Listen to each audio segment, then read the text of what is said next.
Did you got my email or just text about our? I'd like to call the November Operations Committee meeting to order, please. They get a motion for approval of the agenda. Mr. Akers and Mr. Perkins. All those in favor? Aye. Opposed? Carried. Can I get a motion for approval of minutes of October 19th meeting, please? Mr. Sheridan and Ms. Curran. All those in favor? Aye. Opposed? Carried. Next on the agenda is our COVID-19 update with Dr. McGuire and Dr. Williams. So I would turn it at this point, Dr. McGuire, Dr. Williams, I would turn it over to you. Thank you, everyone. I'm going to show my slides here. Can you see them? Yes. Yes. Okay. So as an update for today, we have 502 cases with 11 people in the hospital. We are following 63 as active cases in isolation. 423 went through the isolation. And as we mentioned last week, we now have had our fifth death. And if you look at these numbers, last week during this meeting, we were at 424. So from last Monday, we have seen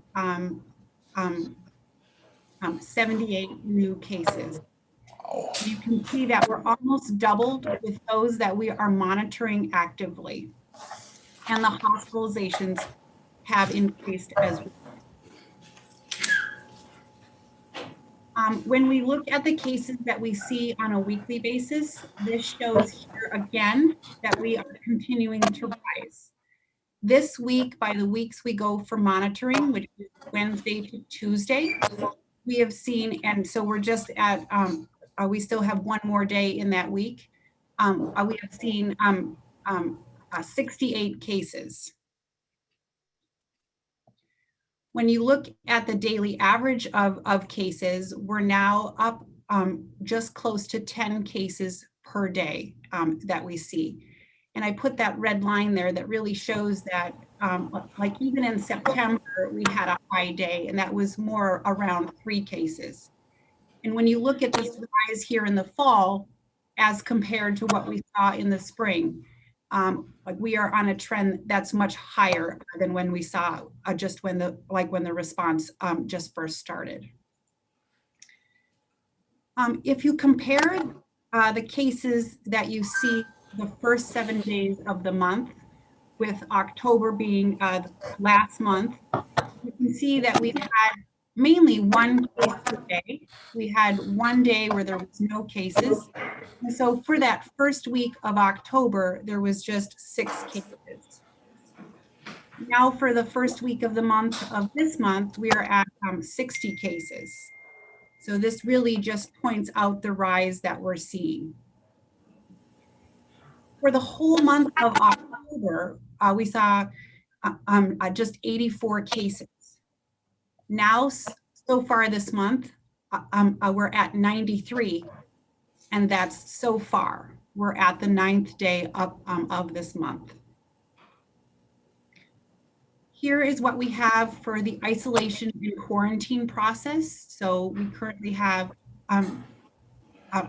just 73 people, and that includes those who are in the hospital, and 600 or just over 600 in the active mandatory quarantine. So those are the people who have been exposed to a positive case. If you look at how this compares, this graph is one that I showed at the end of the September time. You can see the rise we have seen in the active cases, so 5 versus the 73. And those in the active mandatory quarantine. The precautionary quarantine that has stayed mainly stable, those are the travelers. This month so far, we have had to put out these exposure notices. So from places like restaurants, stores, churches, and even some of the buses that do travel through the county, there have been some of the like the exposures. So really now we're just getting to a place where there's not many areas that you can go to that you can be safe just from like an exposure. For last Tuesday, so that everyone could vote, and that includes people who were in the isolation and the quarantine process. We worked hard on just making sure that that people had the application for the absentee ballot. We made sure that we could get their ballot to them once that was just received, and then that their ballot could be then just gotten by the polling place. On the 3rd, though, we also did put in place just a drive-up option for those that were in isolation or the quarantine process, so they could come here to the building and still do the vote and not have to stand just in line at all of the polling places. With the rise in cases that we've seen this week doing the contact tracing, there have been many times that there were exposures due to the polling places. So we did try to put some of the measures in place, but because people had been tested or didn't know, those kind of windows might have been on the 3rd. The main transmission pathways that we're seeing are through like family members. So people getting tested and then just some of the other family members just becoming sick. We're seeing a lot in work contacts. And so that's why it's really important just to understand that just when you, when you're with your family or when you're at work, it's just really important to be aware of what exposures you have. And in the last week, we have seen just a lot of like parties and like gatherings. And so we're still seeing the effects of the holiday last weekend. So by this weekend, with it being the 14 days, we should see, but we have seen a rise just to the activities that have occurred last weekend. So with us moving forward to the Thanksgiving holiday and the Christmas holiday, where these types of activities, just like getting together with our families, are things that happen often, we are going to see just more cases. So it's really important to be thinking about, what you're going to do for the holidays and what kind of modifications just can be made. We do have a lot of the connections to cases, but not all, and the spread is wide just through the whole county. I always list the testing sites. We are getting more of the rapid tests. Those test results aren't always as kind of clear cut as we'd like them. Just many times they do have to be followed up with a PCR test that gets just sent out to a lab. And sometimes they're not being sent to our office, so we don't learn about the results just as kind of quickly yet. And all of the testing sites have just been really busy. I always go through this, and it's really important that we wear a mask, and it's important that we wear it just in the way that we should, that both our mouth and the nose can be covered. And so just remember, there's lots of ways that we see people wearing masks that aren't going to keep us safe. It's important to do social distancing, wash your hands. And I mentioned very frequently that's important to stay home when you're sick. And I think sometimes we all forget what the symptoms are, and it can be very mild. But here is the list. And so if you're feeling one of these, you should be staying home from work or from school and just be kind of, thinking about whether you should be going out. And as we always mention, staying local is important. We're seeing this rise just through the state and through the nation. And that's what I have for an update. And I think Dr. Williams was going to make a few comments as well. Thank you. Thanks, Dana. So I wanted to kind of reinforce some of what Dana said and just point out that, as you can see from her presentation, unfortunately, St. Lawrence County has had a rapid increase in the number of COVID-19 cases just in the past several weeks. After a summer and early fall where we were doing quite well, this is a dramatic change. This dramatic rise in cases, I think, really threatens the significant gains that we've made as we've worked to reopen the economy.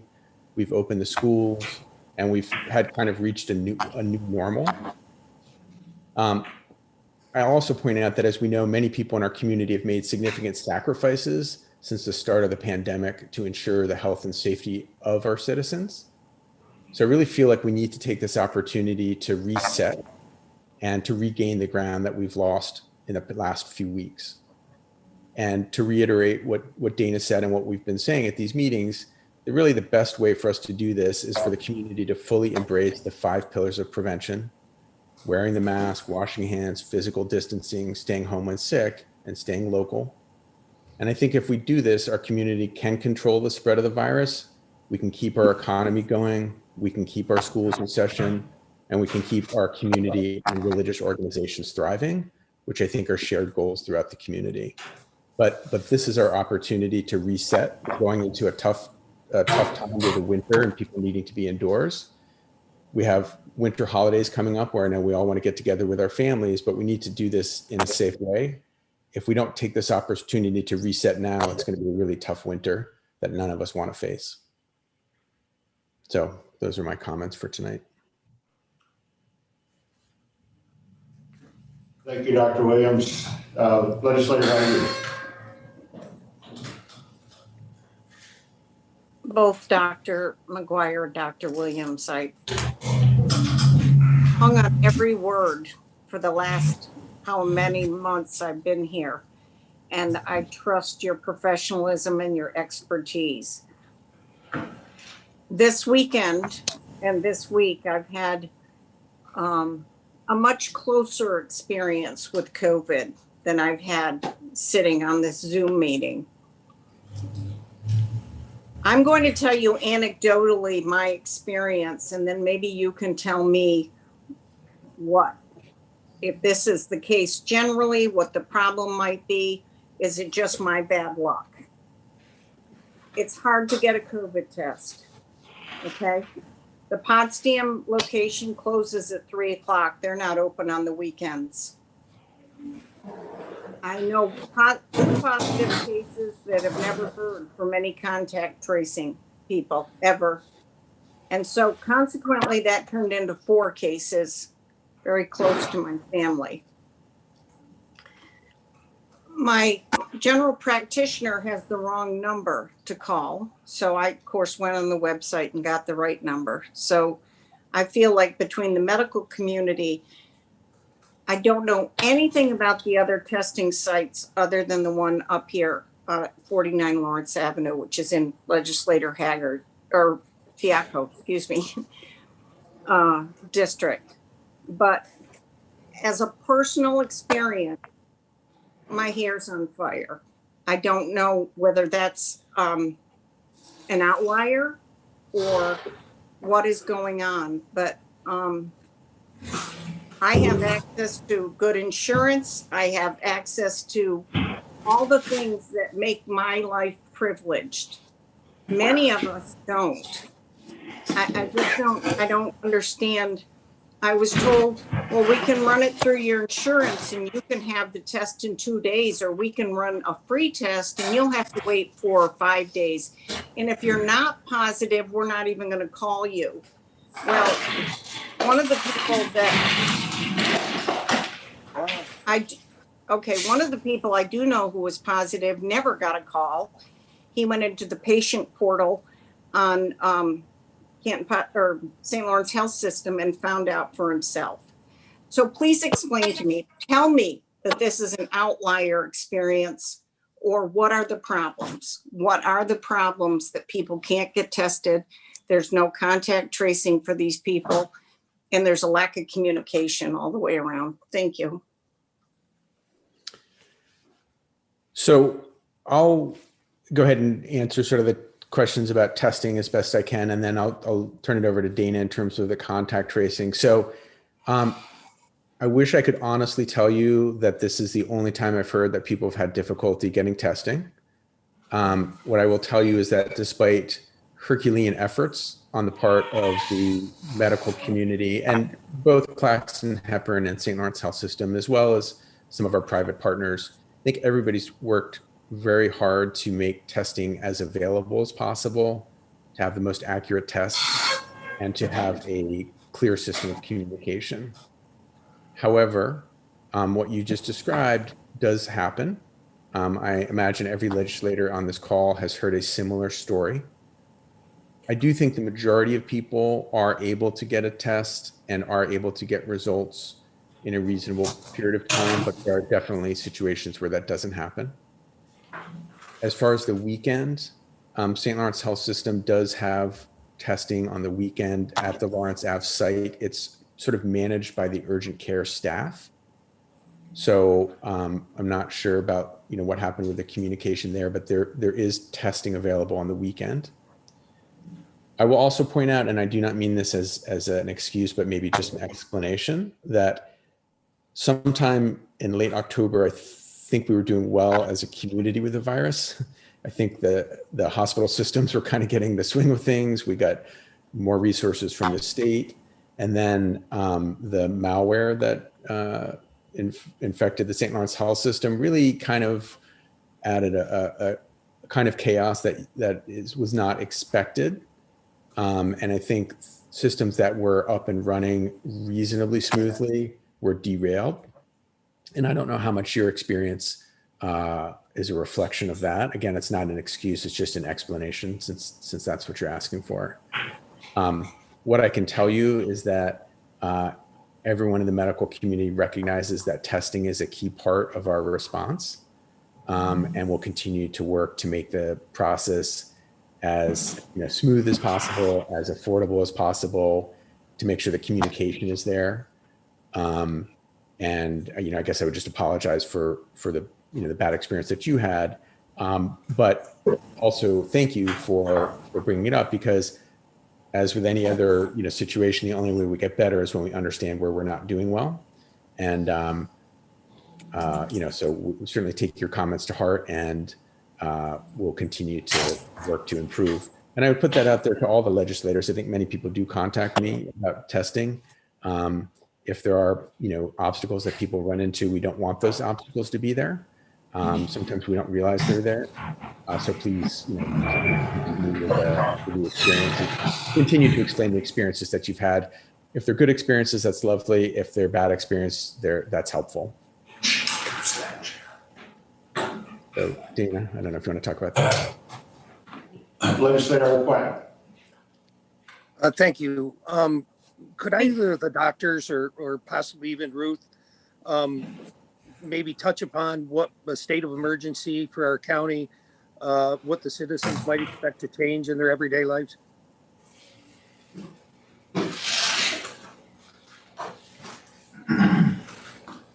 Chairman, if I can answer that? Go right ahead, Ruth. Thank Okay. you. So the state of emergency was enacted with the review and conversation with the state.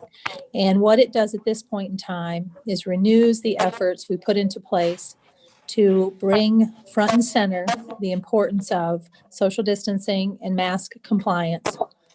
It certainly has gotten the attention of the public relative to the dramatic increase in cases. We are seeing, as Dana indicated, and certainly Dr. Williams mentioned, such a dramatic increase in such a short period of time. We had allowed the state of emergency that we had extended in April and in March and in April to elapse as numbers decreased and demand relaxed a bit relative to what we were seeing for cases. So now that landscape is changing, and we want to be able to respond accordingly. So in that way, the state of emergency itself serves to gain the attention of the public, to remind folks of the 5 pillars that were brought forward again this evening, as they are most weeks. And it allows us in the future, if additional measures are necessary, to act under that state of emergency through emergency orders, if that becomes necessary. I hope that's helpful, Tony. It is, thank you, and I appreciate you moving in that direction for the safety of the citizens of our county. Thank you. Absolutely. Point of order, Dr. McGuire had a response to Mrs. Becker. So Yes. with regard to the case investigation and contact tracing, there's been a few things at play. With the hospital system being down, we don't get test results quite as kind of quickly as we were. We're not alerted to them in the same way that we were. And so that kind of, the communication kind of changed. We are always very close with the labs. And so we still get that. It's a little bit more challenging. With the rise that we had so quickly, we had like 25 to 30 cases to be doing investigations on.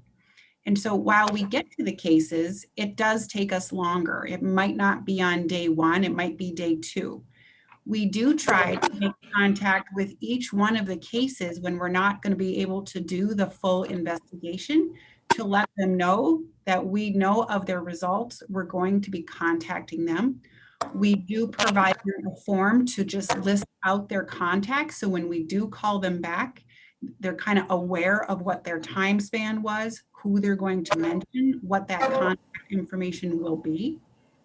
But we've also had a lot of cases, and this has to do with how the labs, when the system was down, is we don't get addresses, we don't get phone numbers. And so all of this takes a little bit more time to just get a hold of people. We've had wrong phone numbers. We've had people not answering the phone. And so I would say that if there's anyone that you know about that has tested positive, that's been told we're going to contact them and they have not heard, to please call our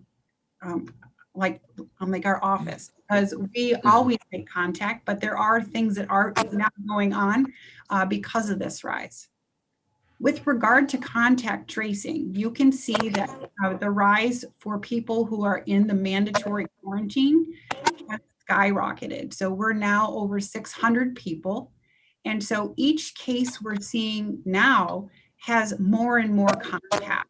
And really, we're kind of seeing that due to the gathering, because there's more kind of things going on. You know, we have school cases, things like that. So we have to think about the classroom, we have to think about the bus, and trying to get all of that information does take time. And so all of those things are kind of in place. We also use kind of the virtual team from New York State. So we pass some of those contacts to them. So not all of the contact tracing is kind of happening right in our office. And so we are trying to manage that load. But if there is somebody who thinks that they're a case or that they're a contact and they have not heard from us, please just call our office. We are working just as fast as we can. I can make Dr. Williams. just one follow-up comment on that. The CDC recently released information about what was happening in the state of Delaware as an example of how community mitigation was positively impacting their response to the virus. And in reading it, if I'm reading it correctly, it says that the median time to contact to do case identification was between 6 and 8 days. So that is not the standard that we use here. And I think Dana and her team have, I don't want to say spoiled the community, because they've really just done their job in an excellent way. What we expect is that people get contacted, we'd love for people to get contacted in 6 to 8 minutes. Realistically, that doesn't happen, but her team has done a really good job this whole pandemic in contacting people probably faster than in in many other places, I would say.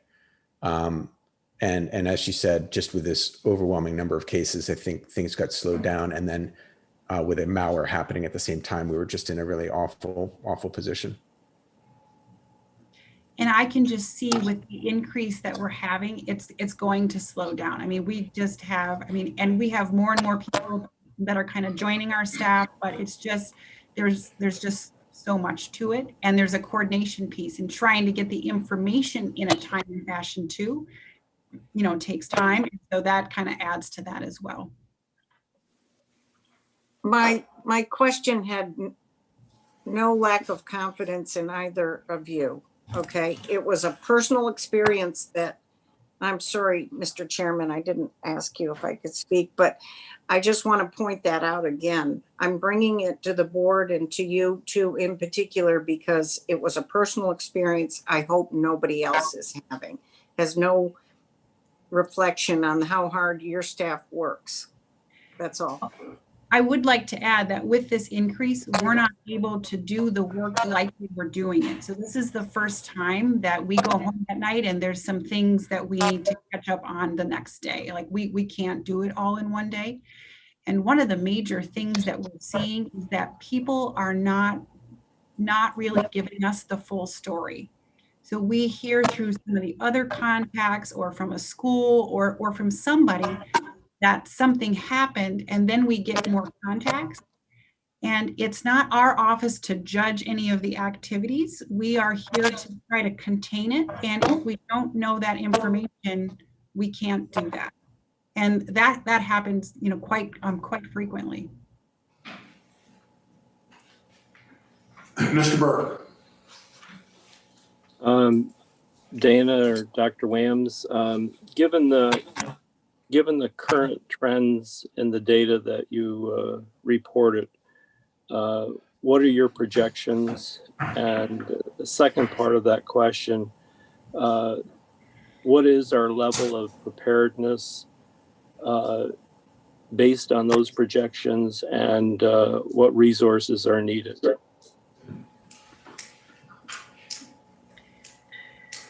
I don't have numbers in mind, but if we continue on the rise that we currently are, we had activities a week ago from the holiday that we're seeing now. This increase started before that.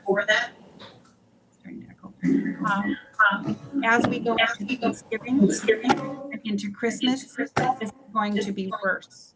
So I don't know, Dr. Williams, do you have an idea of the numbers?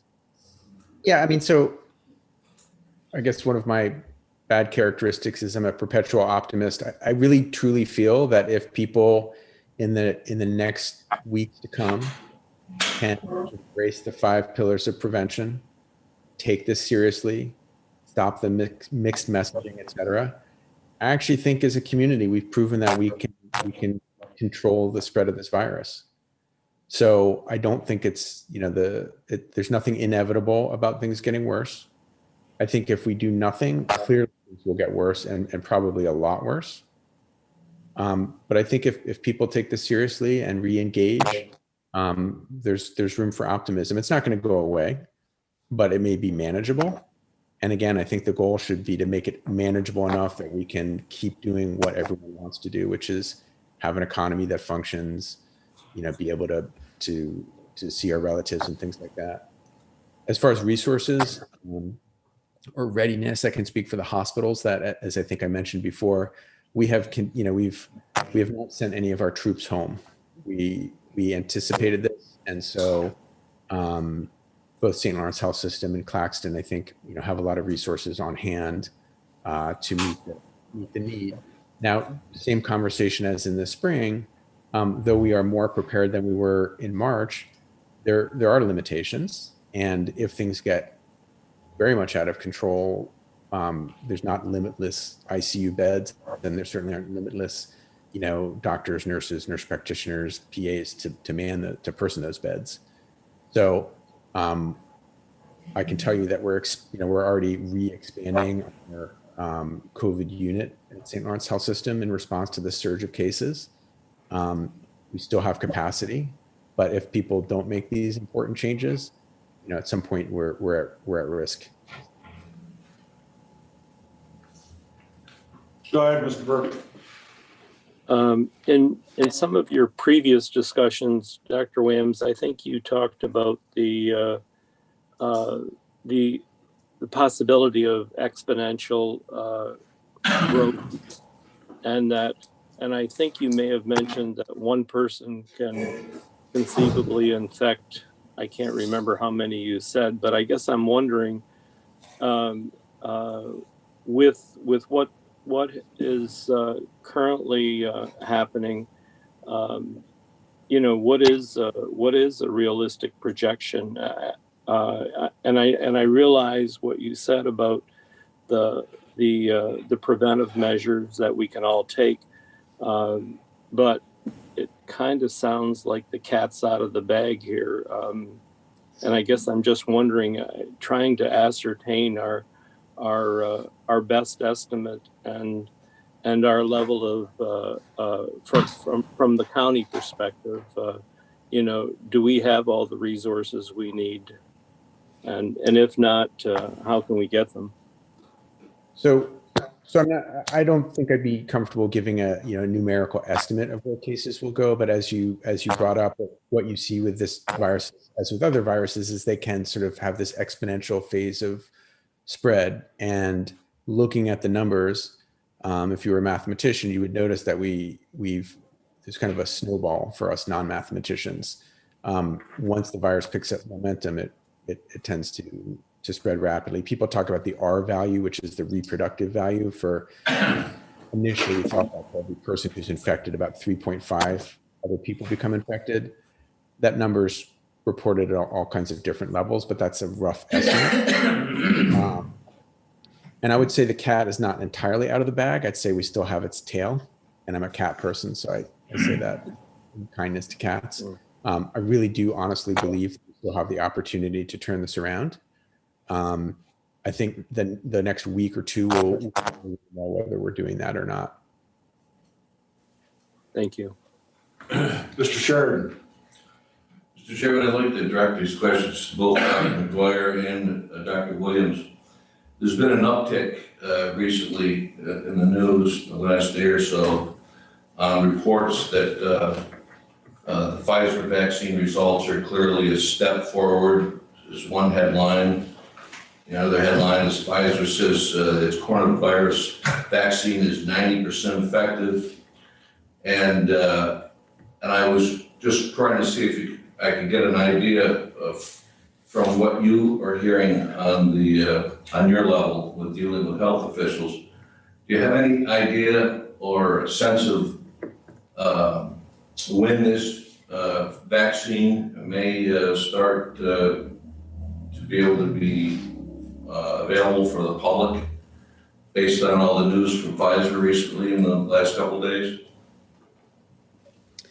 So I don't believe any of us are aware of a fixed date of when we're going to have access to the vaccine. What we're, I think, hearing in different sectors of the medical and pharmaceutical communities is that they're anticipating that it will be released.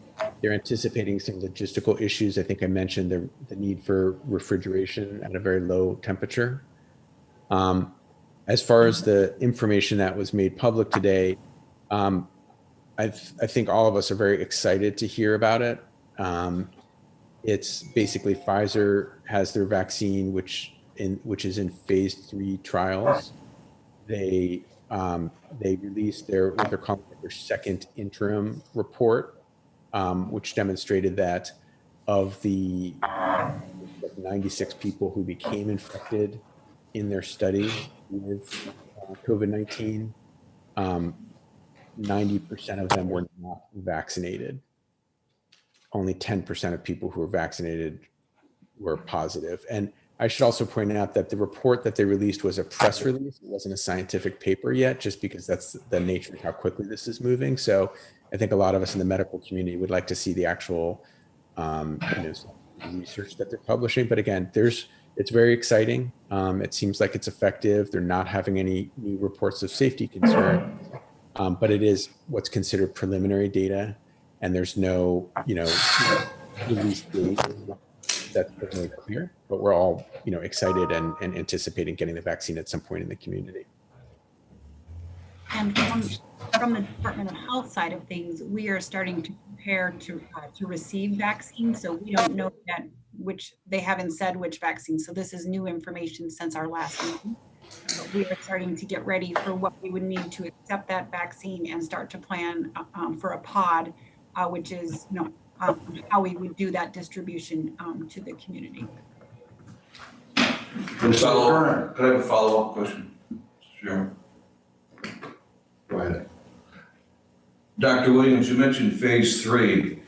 How many phases are there that we have to wait for? So typically after phase 3, if it's successful, they release the pharmaceutical or the vaccine. So once they're done with the different components of phase 3, they will release the vaccine. And then there's some people consider it phase 4, where you monitor for safety and release to the community. So they're in the, it's technically the final phase before they release it. It's just, I think what they're reporting now is that they've demonstrated immunity for up to 7 days after the second shot of the vaccine. And this is so hot off the press. If I'm saying something that's contradicted by the subsequent releases, please forgive me. But that's my understanding, is basically there's 2 vaccines, there's 2 shots in the series. And what they're reporting is that they're confident that at 7 days after the second shot, 90% of people are immune, which is better than what was expected. But it's just it's very preliminary.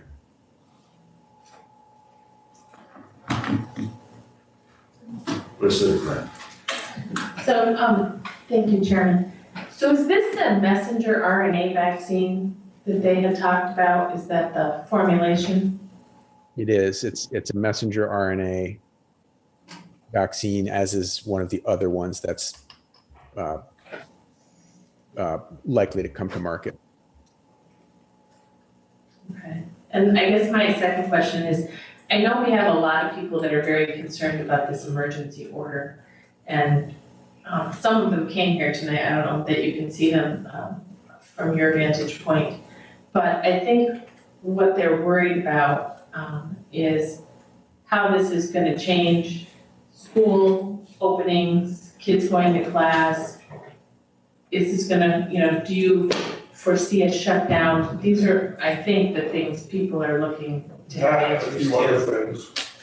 And short of recognizing some of the people that have questions, I just wondered if we had any comment on that.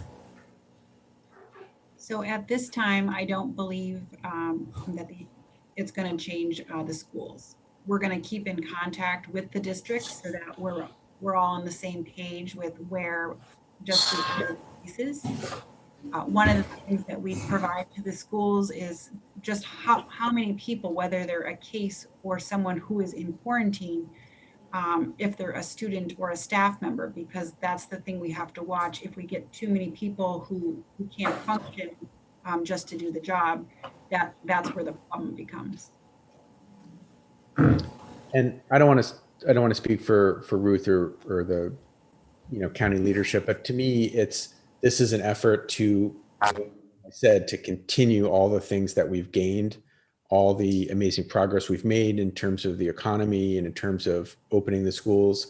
To me, I think this is an effort to make those things continue, not to try and shut them all down.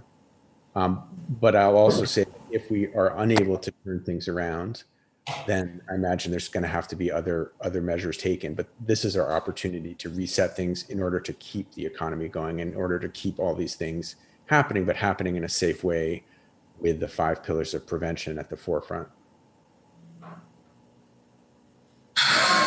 Thank you, Doctor. Thank you, Dr. Williams, Dr. McGuire. Ruth, do you have anything that you'd like to add?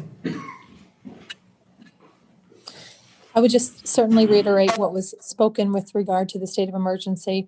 The actions that are mentioned by Legislator Curran were taken by the governor in his executive orders. Those were not taken at the county level. There were no closures specific to businesses or to schools as a result of emergency orders out of our state of emergency. Ours was more in concurrence with actions that were taken. We saw numbers through the summer that identified an opportunity for us to allow the state of emergency to lapse. And the numbers we're seeing just this last week are enough that we need to get the public's attention, and we need to make sure that people are diligent about the efforts to slow the spread of this virus. We do not still know enough about how it behaves to prevent the spread. So the efforts, I think, are to get the attention of the public, to make sure that everybody remains diligent. And if we all have stepped back our efforts a little bit, to renew those efforts and really work hard to make sure those cases don't spread and we get those numbers on the daily cases back down. Thank you, Ruth. Legislator Akers. Thank you, Mr. Denisha. Dr. Williams, you mentioned that we had 11 hospitalizations. What are the number of beds between, say, Lawrence Health Systems and Claxton and maybe Governor and Messina that are specifically designed and set aside for this COVID? So I think if you look at all the beds that are what I would consider to be readily available, we're looking at something like 40. Thank you. Yeah. Does anyone else have any questions or comments for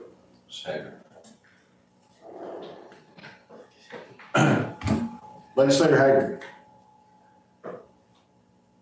Thank you, Chairman, for letting me double dip.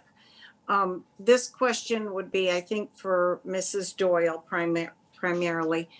Do we have flexibility? Should Dr. McGuire and Dr. Williams say, now we know we need this to happen? Do we have the flexibility to get the people we need in a timely manner, even though we don't have a number? I love Dr. Williams. I want him around when I really get sick. He's the biggest optimist in the world. I'm probably the opposite. I just want to know that we can react if they do need those people.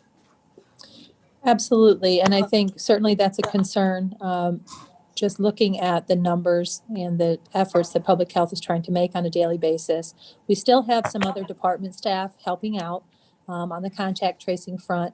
I will be talking a little bit later under County Administrator's report about some options that I'd like the board to consider with regard to some flexibility that you've already provided to me.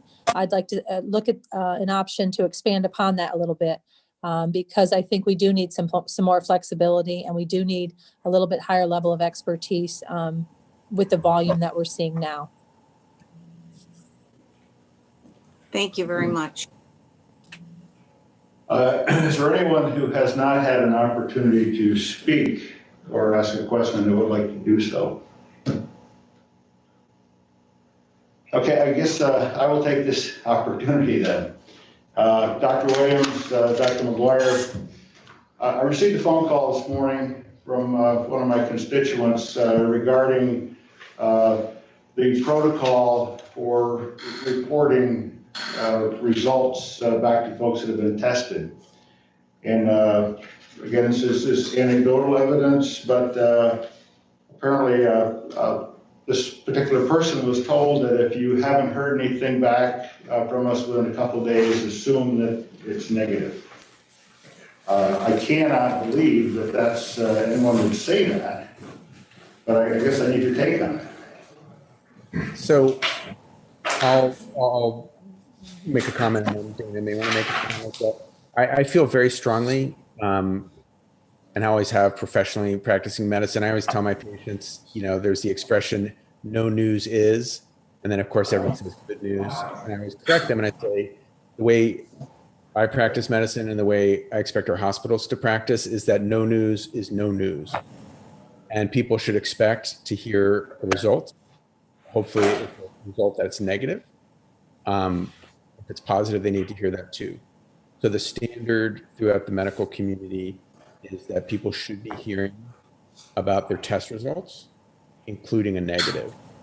Now, again, this sort of malware issue has really thrown a wrench in the works, and so I can't, vouch for what someone said in that context. But again, both systems are set up very much so that people should be getting their test results, whether they're negative or positive, because for peace of mind. And we want to make sure that people do get that information. So So that's certainly not intentional. Intent is for everybody to get their results, negative or positive. Thank you very much. And thank you for all that both of you are doing and your staffs. And yeah, thank you for the support. You're welcome. Moving on, Sheriff, Big Wharf. Would you like to give us an update on the plan? Absolutely. So good evening, everyone. Thank you for having me here to talk about this important executive order that we have to fulfill. Before I get started, you're probably looking at the sheriff saying he looks a little scruffy. Sadly, we have an officer in our road patrol that's battling cancer right now. And we want to do some things for him. One thing we developed was growing beards in November and paying so much per week to do that, and then giving those funds to him and his family in this difficult time. So I obviously want to lead the charge on that. And I didn't grow a very good beard, probably not like Jim can, but it's a sad time. So if you see me here with a beard and some of our officers, it's for a good cause, and we usually don't let them grow beards, but we're thinking about this individual and we're praying for him. So if you see the beards out there, you'll know why. Okay. Secondly, I want to introduce my team. This police reform is quite the executive order to fulfill. Confident that we can do it. We're very close in doing it, but I couldn't do it without some people behind me. The Undersheriff Sean O'Brien is sitting here. And Sergeant Filiatra is here also. Sean really does a lot of policies and procedures, which police reform is a lot about. And Sergeant Filiatra is our accreditation officer, manager.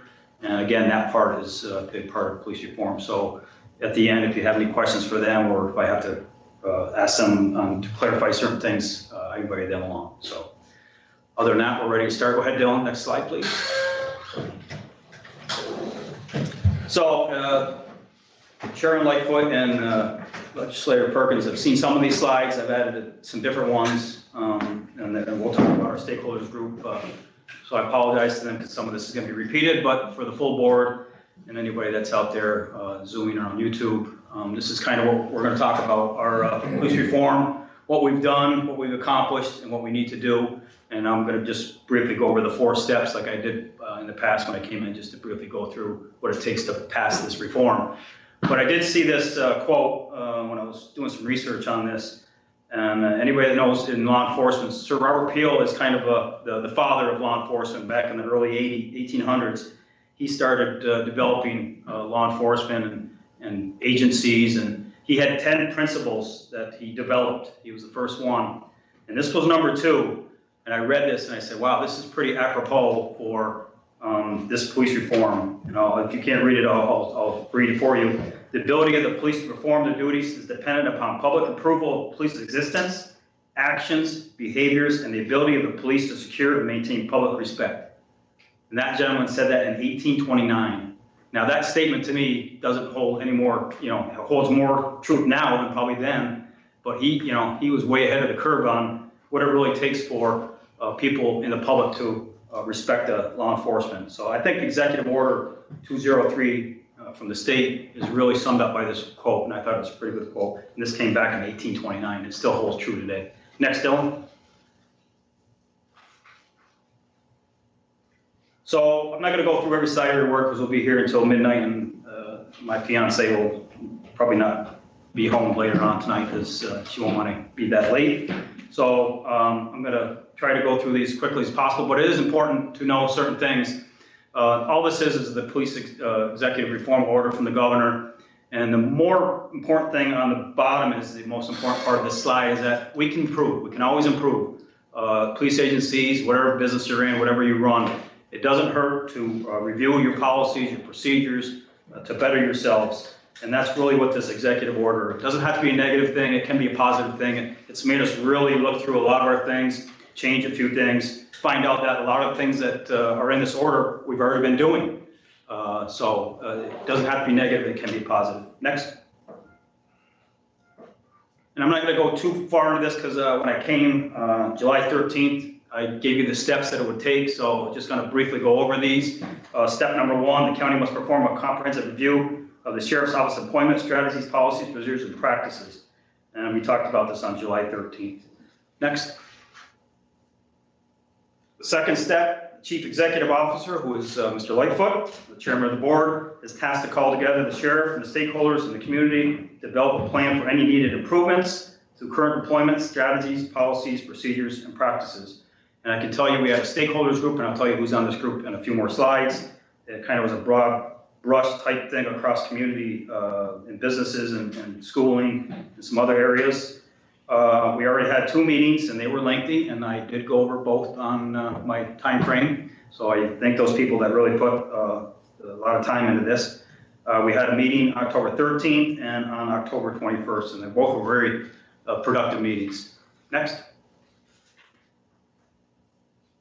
So step 3 is a plan shall be offered for public comment, and we kind of already done quasi this in our second stakeholders meeting on October 21st, where we opened it up to Zoom people, anybody that wanted to come in from the public, or they could write a letter, email, whatever way they could correspond. We did some of that.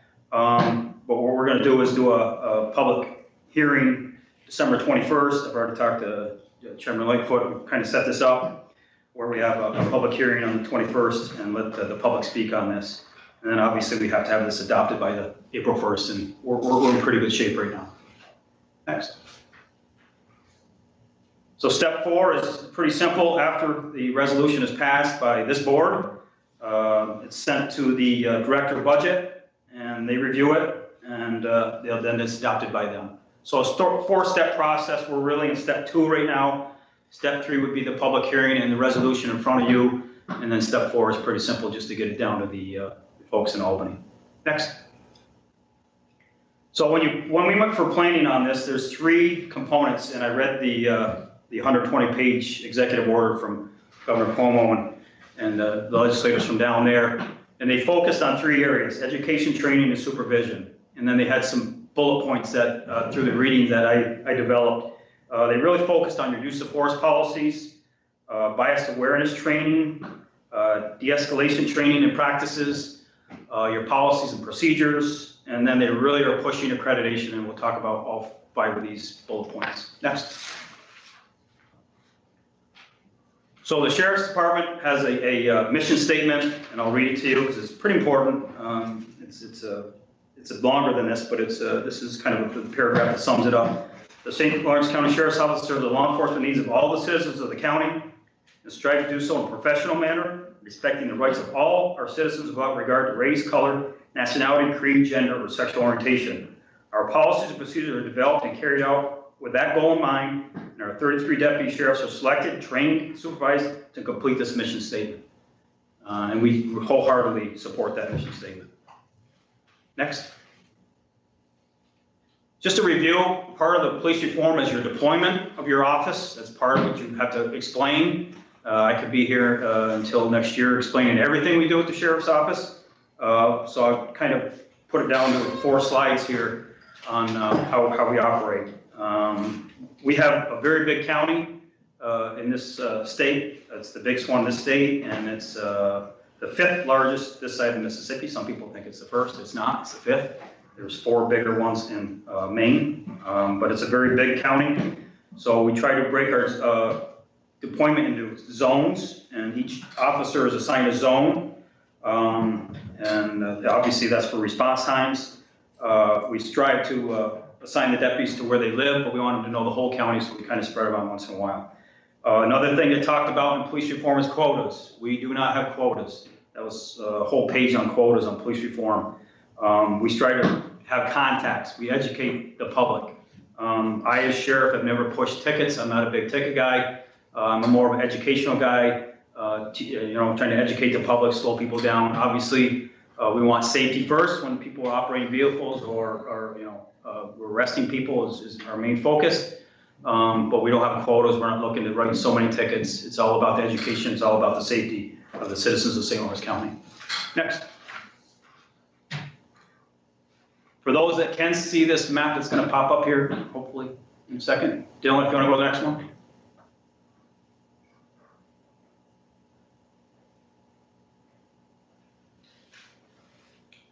There you go. So a lot of you guys probably can't see that from here, but there are, if you see the color codes, that's our different zones, 1, 2, 3, 4, and 5. Number 1 is in the middle, it's kind of the Canton-Potsdam area. The one on the right, we call the Route 56 corridor. The one on the top left is the River District.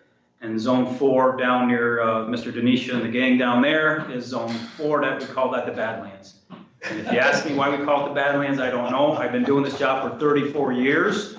I walked in the door and they called it the Badlands, and I blame it on legislator Denisha. So let's go with that. Yes, he's got the, for whatever reason, it was the Badlands back then. I don't know why, it kind of stuck. But it's a great area to see. I tell you, I was down in the Tully Pond Road 2 days ago, and I saw 5 waterfalls, and it was, I've been in this county my whole life and never had visited it. And I knew the Tully Pond had some things down there, but it's amazing to see. I was like, wow, in this county, I didn't know it was sitting there. I definitely think anybody that hasn't been there should be there, but it was one heck of a day to go for a walk, and it was awe-inspiring. So we've got those places in this county. Next. Again, a deployment. About a couple years ago, I was undersheriff. I thought our school safety initiative needed to be revamped. So we got together with some of our supervisors, came up with a plan to get our deputies into the schools. We're not there to discipline, we're more there for safety. We wanted our officers in the schools for many reasons. Number 1, for safety, as I said. Number 2 is to be familiar with students. We didn't want students seeing officers walking in and go, wow, what's going on, officers sitting here. We wanted them to be familiar with officers, know that we're there to help them, not hurt them. We wanted to get to know the staff, the administration, the superintendents. So if something did occur, we had some contacts there. We wanted to get a layout of the schools, all the egresses, the exits, the hallways, the rooms. So if we did have to go in an emergency situation, deputies weren't going in there not knowing where the band room was or the lunchroom. We wanted them to really be familiar with the layout of each school. And we had those in our computer. So if we are called to the school, the schematics are right on the computers, so the officers can punch them right up on their way there to trying to figure things out. And then 2019, we had 478 school checks. I don't know what we have this year with COVID. I don't think we've been there as much, obviously, with the COVID issue. Although I did talk to the superintendent, I talked to Mr. Tom Burns, the head of BOCES, and the schools still do want us into the schools.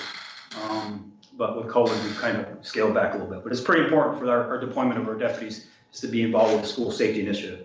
Next. We also have to deal with social services. Part of the police reform was a big push on social services, how police departments were interacting. I could tell you in our office that we assist them with pickup orders. If a judge deems someone that needs some mental services, they have what we call a pickup order under the mental health law. We go assist the mental health workers with pickup orders, not frequently, but at certain times. We deal with substance abuse calls. We deal with homeless, assisting them with placement, transportation, and we deal a lot with custody disputes. So we already are dealing with social services, and we have a very good relationship with them. Next. We have a detective deployment. This is another police reform. They kind of wanted to talk about what your detectives do. We have 4 detectives, 1 detective sergeant that kind of runs the whole detective division. We have 3 detectives that are broken into 3 different zones, and they handle the major crimes, any felonies, assist with bad traffic accidents, fatals, all those things. We have 1 detective that's assigned just for the drug task force. But as I said to this group before, it's kind of one big detective unit. One week they could be 3 guys working on a drug task force issue, and the next week you got all 5 guys working on a kidnapping. So we kind of want to revamp how our detective division was, and we've done that over the last couple of years to get really more bang for your buck. But we have a great detective division and a great drug task force division, so they're doing an awesome job. Next. And this map just shows you the zones of the detectives. As you can see that the Badlands is pretty big, and the River District and Route 56. It's more populated area. If you're saying, wow, that's a big area down there, it's less populated. I can tell you I was the detective 17 years for the blue section, and that is our most busy sector in our county. Next. So a big part of police reform, when you read the 120-page book, was community contacts. And I know that's small print for you guys to see, so I'm gonna kind of talk about this. And when we started looking at what we do for the community, we found out we do quite a bit for the community. As you can see, these bullet points are all the things we do, and I didn't list everything we do, but kind of the things that are the positive community contacts that we have with our police department, or excuse me, our citizens. And the first one, you probably can't read that, but it's a business check contact check card that we started. And I know Mr. Lightfoot, Mr. Perkins have seen this, but if you all want to turn around here and look at this card, it's pretty important. We started this program at the beginning of the year, Sean, and we went to a sheriff's school, a new sheriff's school. We didn't invent this, but some other counties in the state do this. What this is a business check card.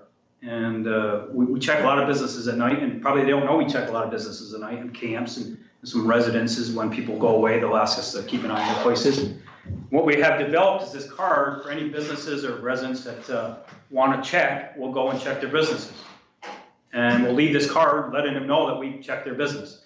And there's a notation part, like if they left a window open or a back door open that maybe they didn't know about, we'll let them know. Listen, you left your back door open, or your side window was unlocked and you didn't know it.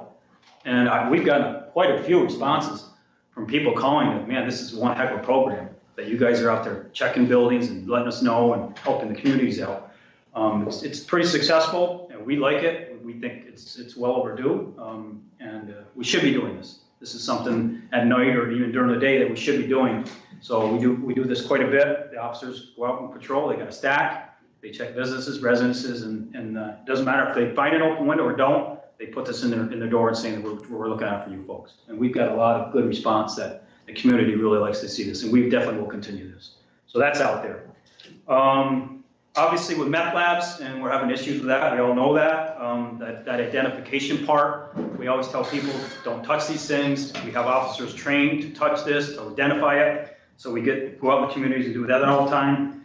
We teach a fire police course. Actually, Sergeant Pilatra is our instructor. So we help the fire departments get trained in that course.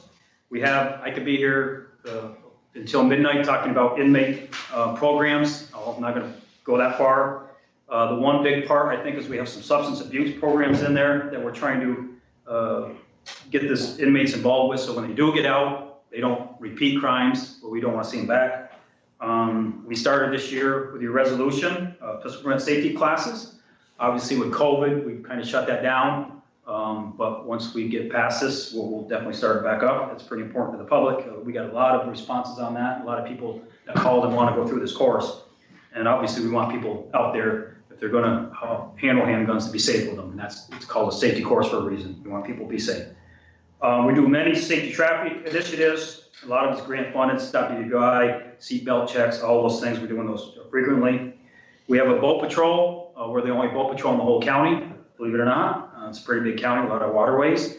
We do a lot of vessel checks. Again, we're not looking to write people tickets. We're more to educate people. You need this flotation device, or you need to do this. It's not about the tickets, it's about education and getting people safe on the waterways. We get complaints of people speeding on jet skis or whatever. We try to hit those waterways and get people slowed down, keep them safe. We have a snowmobile patrol, and they do the same thing. We check the trail systems, and a lot of times we're checking camps. People are gone for the winter, and we're doing safety checks on their camps all the time. We have a drug take-back event where people can come and drop off their drugs to us. We dispose them. Obviously, we don't want them in our sewer systems. It's just not a good recipe, so we help them with that. Our K9 program has K9 demonstrations. They go do demonstrations at schools and VFWs. They're all over the place. They do that. We have a neighborhood watch meetings. If anybody wants to develop neighborhood watch in their areas, we've done a couple of those. We did one in Waddington early this year. Rita was there. I think it was pretty informative. We don't really have the manpower to run a neighborhood watch program, but we have a PowerPoint and give them the tools to do it. So anybody that wants to do that, we've done a couple of those this year. We're at the county fair every year with safety, and next year, hopefully it's back open. And we're talking about getting a booth there for information and safety, setting up a booth, buying a tent with our emblem on it, and trying to develop that community service to get that interaction. We go to many career days, career talks all the time at schools, colleges. We put out flyers about Halloween safety. We try to talk to the kids in school about that. I talked about the No Shade November. The summer camp, New York State Sheriff's Association has a summer camp. If you don't know about the summer camp, it's a great camp. What it is each county has a number of students that they send to this summer camp down in Penn Yan. It's a beautiful camp. It's on the lake, and they do so many activities. They have cabins, and you get to go down for a week. And what we do is we try to pick kids that can't afford it, the kids that will never ever be able to go to a camp or go to a park, and they just don't have the money as their parents are struggling. We pick those kids on purpose because they're never going to get a chance to go to something like this. And we have about 30 on average from this county that go down to this camp every year. They couldn't this year, it was canceled with COVID, and there was a lot of sad faces, I can tell you. But we've been doing that for a long time. I used to run that program. I think the Detective Sergeant Caringi runs that now. And it's a great program, and the kids come back. I've never heard a kid maybe being homesick a little bit, but there's so many activities of canoeing and things down there. They just really enjoy it, and that's something the Sheriff's Association pays for. We buy the kids a lunch, we buy them a t-shirt, we get them on the bus, they take a bus down, everything's paid. They don't pay a thing. So it's really good for the community to see that the Sheriff's Office and the State Sheriff's Association really want to see kids that don't have a lot of money get to do some of these things. So it's a pretty good thing for the Sheriff's Office and the Sheriff's Association. We do Operation Safe Child. I think Leighton, you are in charge of that. What's the number we do probably a year, estimate? Oh, probably 30 to 40. Yeah. No, for the whole year, what you said? 30 to 40 events. Yeah. Probably close to 500 kids. Yeah, so that's a pretty good service where you get their IDs and their fingerprints and get their pedigree out there in case something does happen. We have all this ready to go on a computer. If we have a Amber Alert, boom, it goes right out quick. Really helps in some investigations. We get a lot of requests for that, which we really like to do. Project Lifesaver is our brace-up program for Alzheimer's patients or anybody, young kids that are maybe wandering away. We use that quite a bit. We try not to make it a cost for people, so we try to go voluntary contributions from the public and to sustain this program. It's a great program and it saves lives. So we really like to afford the public that. The Yellow Dot program, if you don't know what the Yellow Dot program, it's where you can come in to our office, you get a yellow sticker, we put it on the driver's rear door, and if you ever get in an accident, you'll have your medical information in an envelope you put in your glove compartment. Let's say you're diabetic or something you need to know, and let's say you have an accident, you're unconscious. If there's a yellow dot on your nose, we know to look in the glove compartment, get that envelope out, and it tells your whole medical pedigree. The sheriffs across the state do that. It's a pretty good program. I wish more people, I don't think we have a lot in this county. We try to publicize it quite a bit. It's on the app, but it is a good program. And we need to really kind of push that a little more because I think it's important for the public to know what's out there, and it could save your life. So we have the Yellow Dot program. So a lot of community things we do out there, and I could go on, but obviously we have a short amount of time. But a big thing with police reform is what are you doing for your community? There's 15 bullet points right there that we already do for our community. Next. So what have we accomplished to date? So the executive order came out June 12th. I can tell you June 13th I started working on it. And I've been working on it ever since with my team and myself. It's quite a bit of work, but we've done a lot of good things, and it's paid off. So the first thing we do is we met with the chiefs, the state police, the SUNY chiefs, SLU's director. We talked about what we're going to do for college when they come in the fall. We knew they were coming in. We wanted to get some plans in place of how to handle that. We had some college forum meetings. There's a group of all the college presidents, all the town supervisors and village supervisors of Canton and Potsdam, and myself and all the chiefs of police. We have a group where we get together and discuss college issues and some other things about police reform. We also had a meeting with Professor Youngblood. We had a forum on police reform back in, when was that, Sean? Quite a while ago, 3 months ago. Yeah, he had a nice forum. We had a vivid, lively discussion. We had some law enforcement officials there and professors and some other people. It was a great forum. We learned a lot, and we brought it back to the table for our stakeholder group. We've had some training and educational components, and I'm going to talk about that just a little down the line. We've achieved accreditation. I'll talk about that also, and the trainings that we completed and we'll talk about those one by one. We also had a stakeholders group, as I had mentioned, a couple meetings there with a public comment. We've since worked even more on our use of force policy, on the changes. I'm going to show you those. And then just last week, I had a forum with the St. Lawrence University students and staff on a question answer period with them. And we'll definitely continue to do that with the colleges. So we've branched out and done a lot so far. Next, Dylan, please. Just to give you a snapshot on the stakeholders group, and I apologize for these slides if you can't see them. Again, we had to come up with this group. Some were mandated by the executive order to be on there, and then specifically they didn't say that you exactly have to have this, this, and this, but we thought it was pretty important to have a broad brush of the community. So on the stakeholders group, if we can ever get there, I don't know if you heard me, Dylan, if you want to go to the next one, please. It's hard doing this on Zoom. There it is. And I don't imagine anybody can see that from there. So I'll read them off to you. So there was myself, the undersheriff, Sergeant Filatra. We had Tracy Barnes, who is a mental health counselor. She's great. I don't know if you know Tracy Barnes. She's one of the nicest persons you ever meet, but she really is learned in her field of mental health. And she, during the stakeholders meetings, has some great ideas and some great input. I really have to thank her. She really stepped up. She was one of the first ones when police reform came out and emailed me and said, I want to be on the stakeholders group, and we made it happen, obviously. We had the BOCES superintendent, Tom Burns, on the stakeholders group. Obviously, he has a wealth of knowledge in the educational field. Dave Bush from Transitional Living Services. We had our chaplain, Father Carrera, was on the stakeholders group. Mr. Lightfoot has to be on the group. The public defender, James Gahan, he also has to be mandated to be on the group. I had two individuals from the Four People Campaign of North Country, Corey McGrath and Romita Pillay. I don't want to mispronounce her name. The district attorney was on the stakeholder group, and he's mandated. Again, Mr. Perkins was on the group. Keith Sapp, who is a board member at Potsdam Central. Jennifer Stevenson is a business person in real estate, and Carrie Tracy was our probation representative. And again, Professor Youngblood was there. He gave us great input. So we had a really broad brush across the county. And this is really what the executive order talked about, having some business people and some education people and some legislators and the DA. That's kind of the people that suggested be on that stakeholders group. Next, Dylan.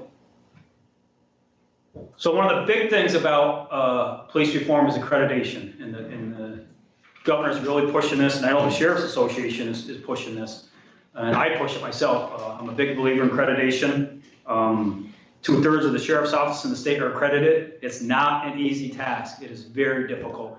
You could probably look at Sergeant Filatra. If he didn't have his mask on, he'd be saying, yup, it's a lot of work. And I give him a lot of credit because he's the man for the job. He's very organized and meticulous, and I knew when I picked him that it was the right man. But he can tell you the hours and hours and hours that he put into this. But I think it's very important. And little did I know police reform was going to, because this started 1.5 years ago, little did I know that it would really help with police reform, although you should do it anyway. It checks so many boxes with police reform, accreditation. And it's a continuation. It just doesn't happen and you're done with it. But it started back in '84 and the Sheriff's Association started it. And it's been great ever since. Next, Dylan. So it's an internal yearly review, and I think they can walk in at any time, right? They can just walk in any accredited agency. They can have a visitor from state people that accredit you. They just walk in any day and say, we want to look at your books. It's not like they're going to tell you, okay, you got 2 months, we're going to look at your books. They can walk in anytime and look at your books. And so that really keeps you on your toes, which they should. You should have it tight. So we've been accredited. It happened September 3rd. We were really, really happy about it. Again, I give more credit to the two over there than me. They're the guys behind the curtain that were really doing most of the work. But they did an awesome job. It took a lot, and we're very, very proud of it. And these guys should be. They did a lot of work. And you get accredited, recredited every 5 years. But again, there's an internal audit yearly that you have to go through. And the thing about accreditation, it doesn't just set standards, it exceeds them. I can tell you all these standards exceed most of the executive order. So again, it checks a lot of our boxes, and it really gives you the template of what you should be. I can tell you that the governor is big in accreditation. I am not going to be surprised in a couple years that everybody's going to be required to be accredited. I see it coming on the horizon. I can't tell you for sure, but I believe it's going to happen. I can tell you that Canton PD is accredited, SUNY Canton is accredited, and ourselves. Those are the only 3 in our county. Now, we've offered assistance to any police agencies in this county that want to get accredited. I've got one of the best men you could ever ask for advice or to help them do it. And we've offered it, and I don't know if they're going to take it, but if they do, we'll be more than glad to help them get there because it's very, very important. Okay, next, Dylan. So I'm not going to go through this use of force too much because there's like 6 slides. I just want to kind of make you understand that we reviewed our policies and procedures, and part of accreditation was reviewing your use of force policies. And we did do that, and there's a couple of changes coming up I'll show you. So go to the next one, Dylan, please. Keep going. Sorry about that. Yep, so top red, it's in little print. It's the chokehold obstruction, breathing circulation. This is what we have changed recently. Our revision of the use of force policy, that is the executive order. I'll show you briefly later that this was already enacted into law.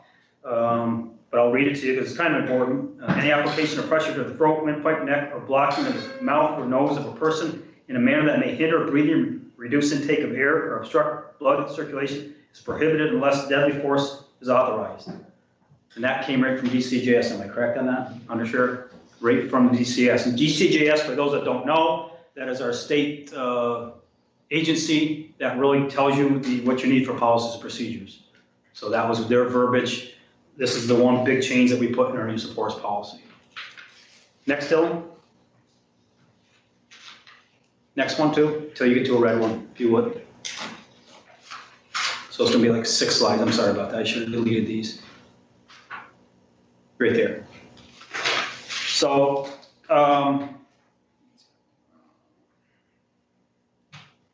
this part of our use of force is the new revision about getting mental or medical attention to anybody in our custody. I'm not gonna read every single word, but that's in a nutshell what this is about. And that also was mandated by law. So that had to be changed in our use of force revision. Go ahead, Dylan.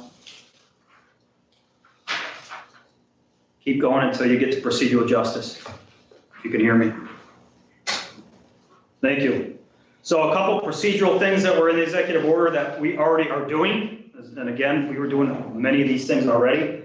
Policy standard number 3, officials shall not express any prejudice concerning race, religion, politics, national origin, lifestyle, or any personal characteristics. Goes on to say, when any person applies for assistance, advice, or makes a complaint, whether by telephone or in person, all pertinent information will be obtained in an official and courteous manner. We already do that. But that's part of executive order. Next one, Dylan. This is, says officers shall courteously and promptly record any writing any complaints. This was another part of reform. Is about how do you handle citizen complaints. We have no transparency. It's a priority with us. Any complaints that are made have to go to our duty supervisor or sergeant, and then he forwards it to our administrator, which is the undersheriff, handles all these complaints. And then if any further investigation is conducted by myself or him, and if it has criminal activity, then we involve the district attorney. He's then consulted and brought in. And then another part of police reform, Attorney General will notify any unarmed suspect shootings, which is, we already do that anyway. Next, Dylan. So number 7, the county recognizes the importance of maintaining an atmosphere of openness, cooperation with the community. We've been doing this also. Our big thing when we took over this year was to get our sheriff app up on board. And I said this before and I'll say it again, our use of force policy is right on our sheriff app for anybody in the public to read and see. It's right there. We have a notification banner to get anything out to the public.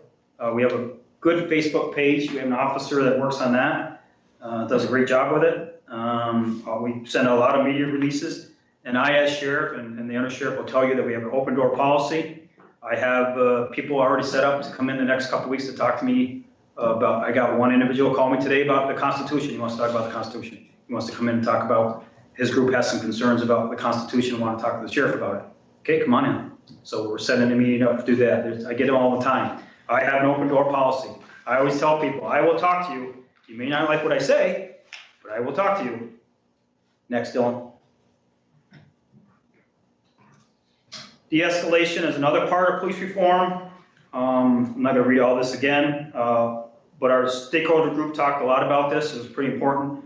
Our verbal education and how we handle things verbally instead of physically is always the way we want to go, and we do stress that. What we have in our department is what we call verbal judo. I'm an instructor, Chief Murray's an instructor. It's kind of an 8-step thing on how to handle something verbally instead of use of force. You get that in the academy, but we haven't really had a refresher on that or really an in-service. So that's going to be one of our featured bullet points for next year is to have a verbal judo training refresher for our officers. Next, Dylan. Another big part of police reform is body cams, and you've probably seen this nationwide, but it's one of the big executive orders. I can tell you this, the state police next year, I think it's in the spring, they're gonna be mandated to have body cams. Any patrol officer in uniform for the state police next year is gonna have a body cam, mandated. And the cost of that is about $31 million.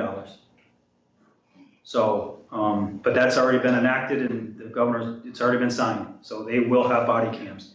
Potsdam Police has had body cams for a couple years. Canton PD is in the process of buying body cams. They've already approved it through their board. I think SUNY Canton has body cams. And obviously, we're looking into this strongly. And I am a proponent of body cameras. It does many, many things. So we had a trial based on October 1st. We've had them since then. And I can tell you, we've used them 3 or 4 times to better out things already in 1 month. They're very advantageous in many, many, many respects. They're not cheap. I'm not going to sit here and tell you they're cheap. They are expensive, but what you can look at a lot of surveys and what you spend today saving on lawsuits tomorrow is immense. I mean, lawsuits out there could be $100,000 up to $500 to $1 million that you could have an issue with.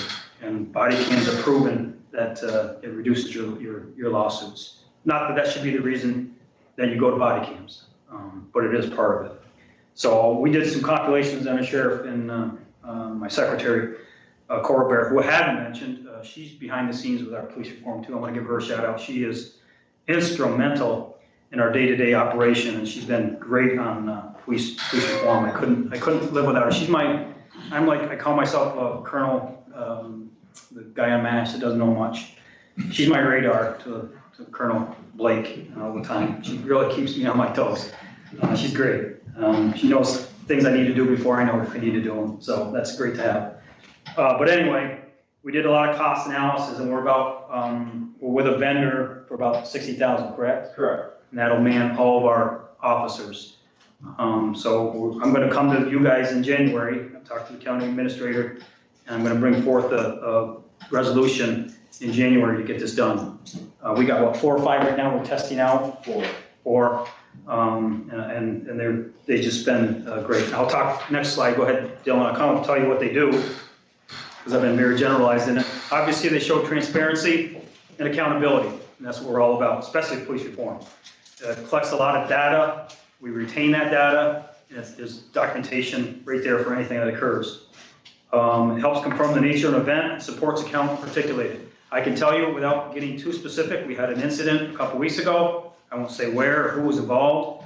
One individual said that he had many officers pointing guns at him. And we were like, wow, didn't know about that, didn't hear about that. Luckily, one of our officers that we are doing a trial basis on had a body cam. So we reviewed the body cam. No officers had any guns pointed at anybody. None.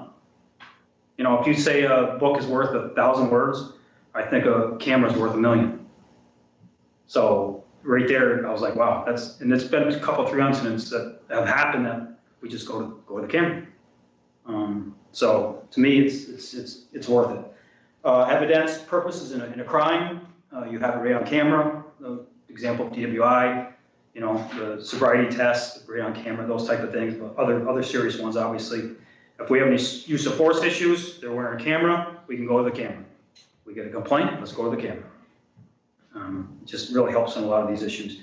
It helps you get quicker resolutions on civilian complaints and the training opportunities. I know we had one instance where we had a felony stop out on Route 11, and we had some officers, one had a body cam, and if you do a felony stop, now we get too much into the weeds, but really only one officer is supposed to give commands. It gets too confusing if you get two guys talking to these people, and there was an instance a couple times where two officers were talking over each other. Well, guess what? That's gonna be a good training tool.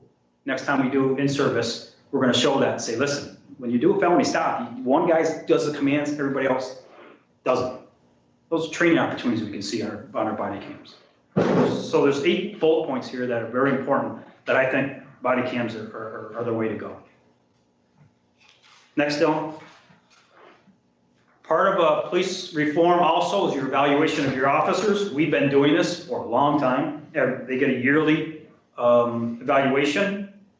Every time we, through accreditation, we have to give them a copy of our mission statement so they understand our professionality, ethics, all those things that need to be done.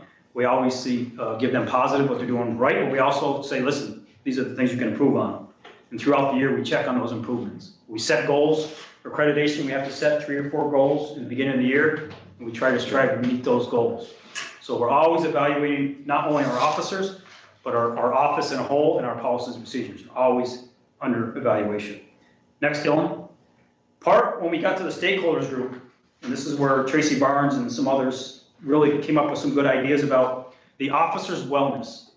Because if you have a broken officer out there, or an officer that's stressed out, there could be issues, right? We don't want that. We want officers that are not having the issues out there working. They have to deal with a lot of stress out there. A police officer I always say this, a police officer is always dealing with everybody's problems. We don't get calls because they're having a good day. We get calls because they're having a bad day, and they want our help. And that sometimes it's stressful on officers to listen to someone's problems over and over again. Now, they accept that. They hired on, they know what they're getting into. But that being said, they're still stressing the job. And I think the stakeholder group, I think Mr. Perkins will agree, they were talking about our wellness of our officers. And it's important that we're looking out for them also. And so going forward, and we do this already with our EAP, there's crisis intervention and counseling. But one thing they did talk about is having our sergeants trained, to talk to our officers after they have a stressful event. It could be a fatality, it could be a use of force, something that's maybe a fatality with a young child.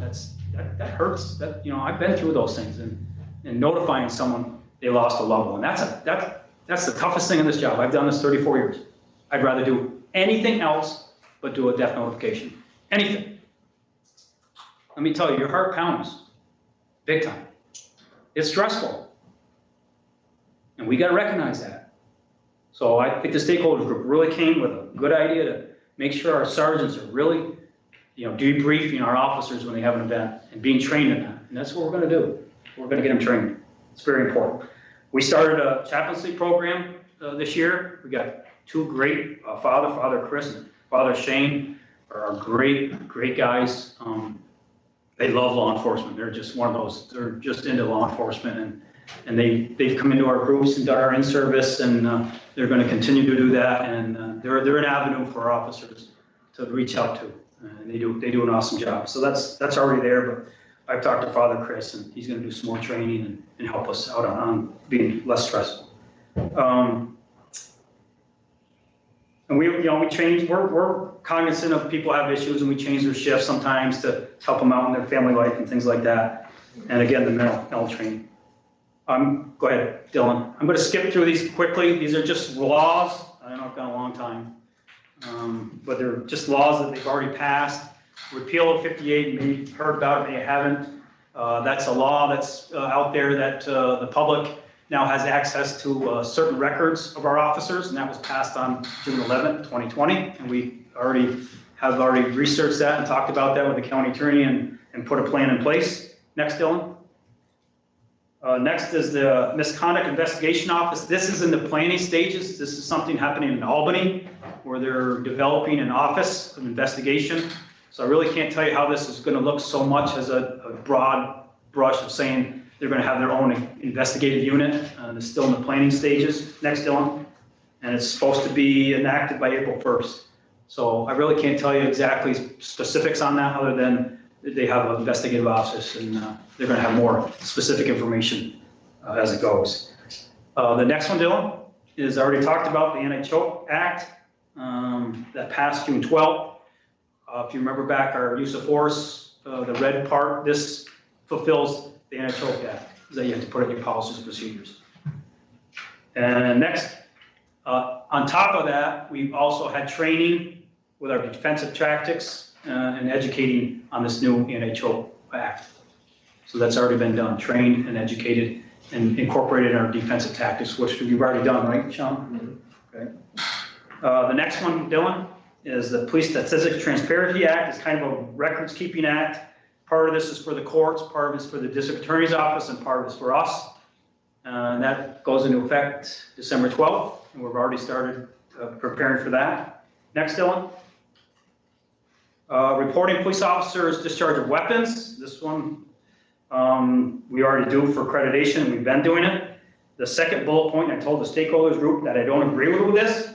It says verbal report to supervisors within 6 hours and a written report within 48 hours. I can guarantee you my officers aren't going to wait 6 hours before they report a shooting.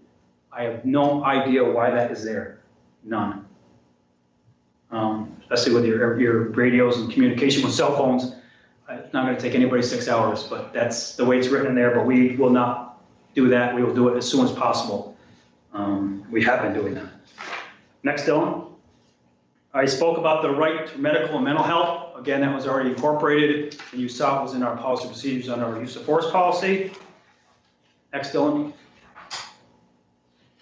And this is our implementation phase, what we're going to get into in the future that I've already discussed. Again, the body cams coming forward with a resolution in January.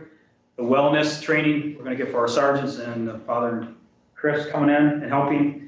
Obviously, we're always going to have more training on mental health, de-escalation, verbal judo, more community interaction. That was a big one for our stakeholders, what we're going to do in the future. We didn't want this to be a one-off with police reform. And myself and the undersheriff are already going to do this. We're already going to plan on town hall meetings.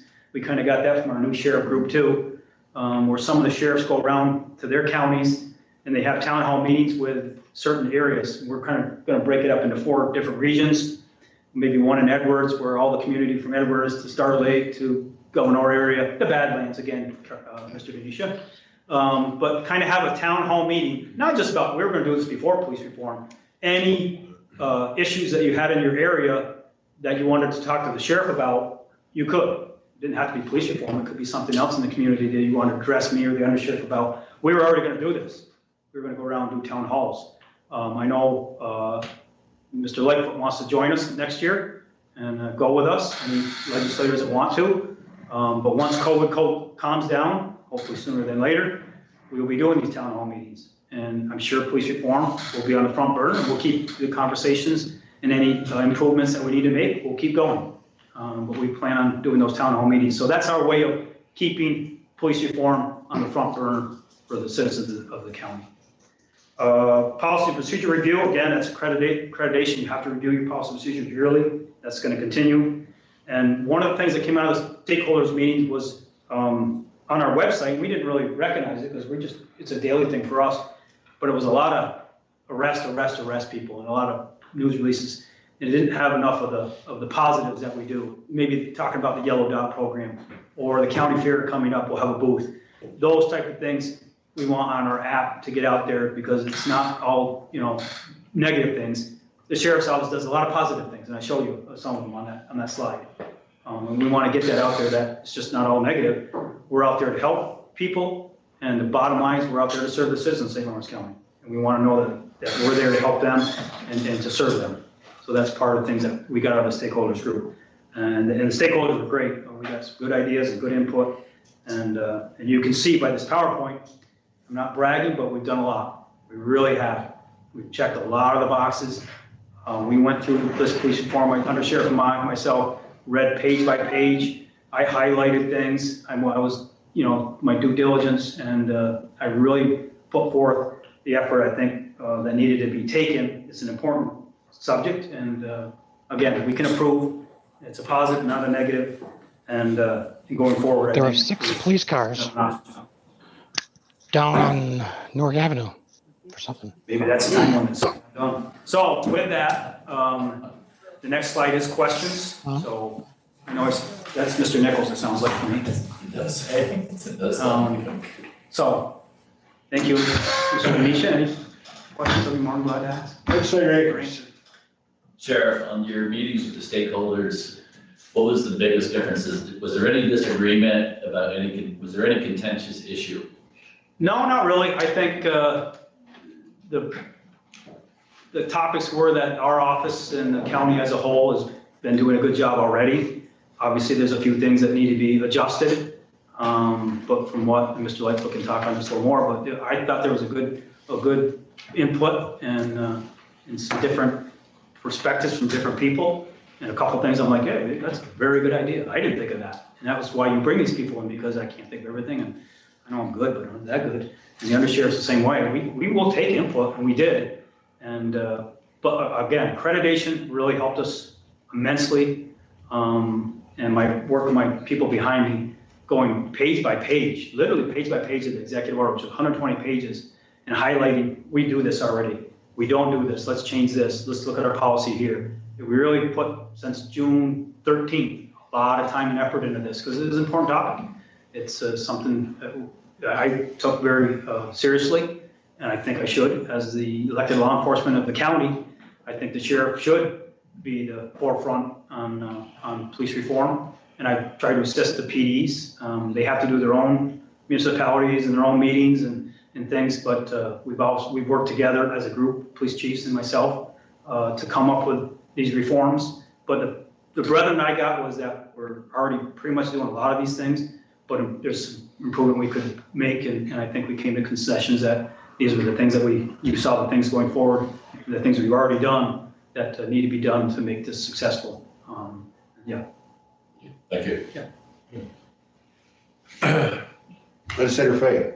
I'd just like to say one thing that sometimes we forget about how much stress is gone. When I was a legislator back in the 80s, Sheriff Knowlton put me on a night patrol with the deputy, and when I got home. It was with me. You? Yes, you rode with me.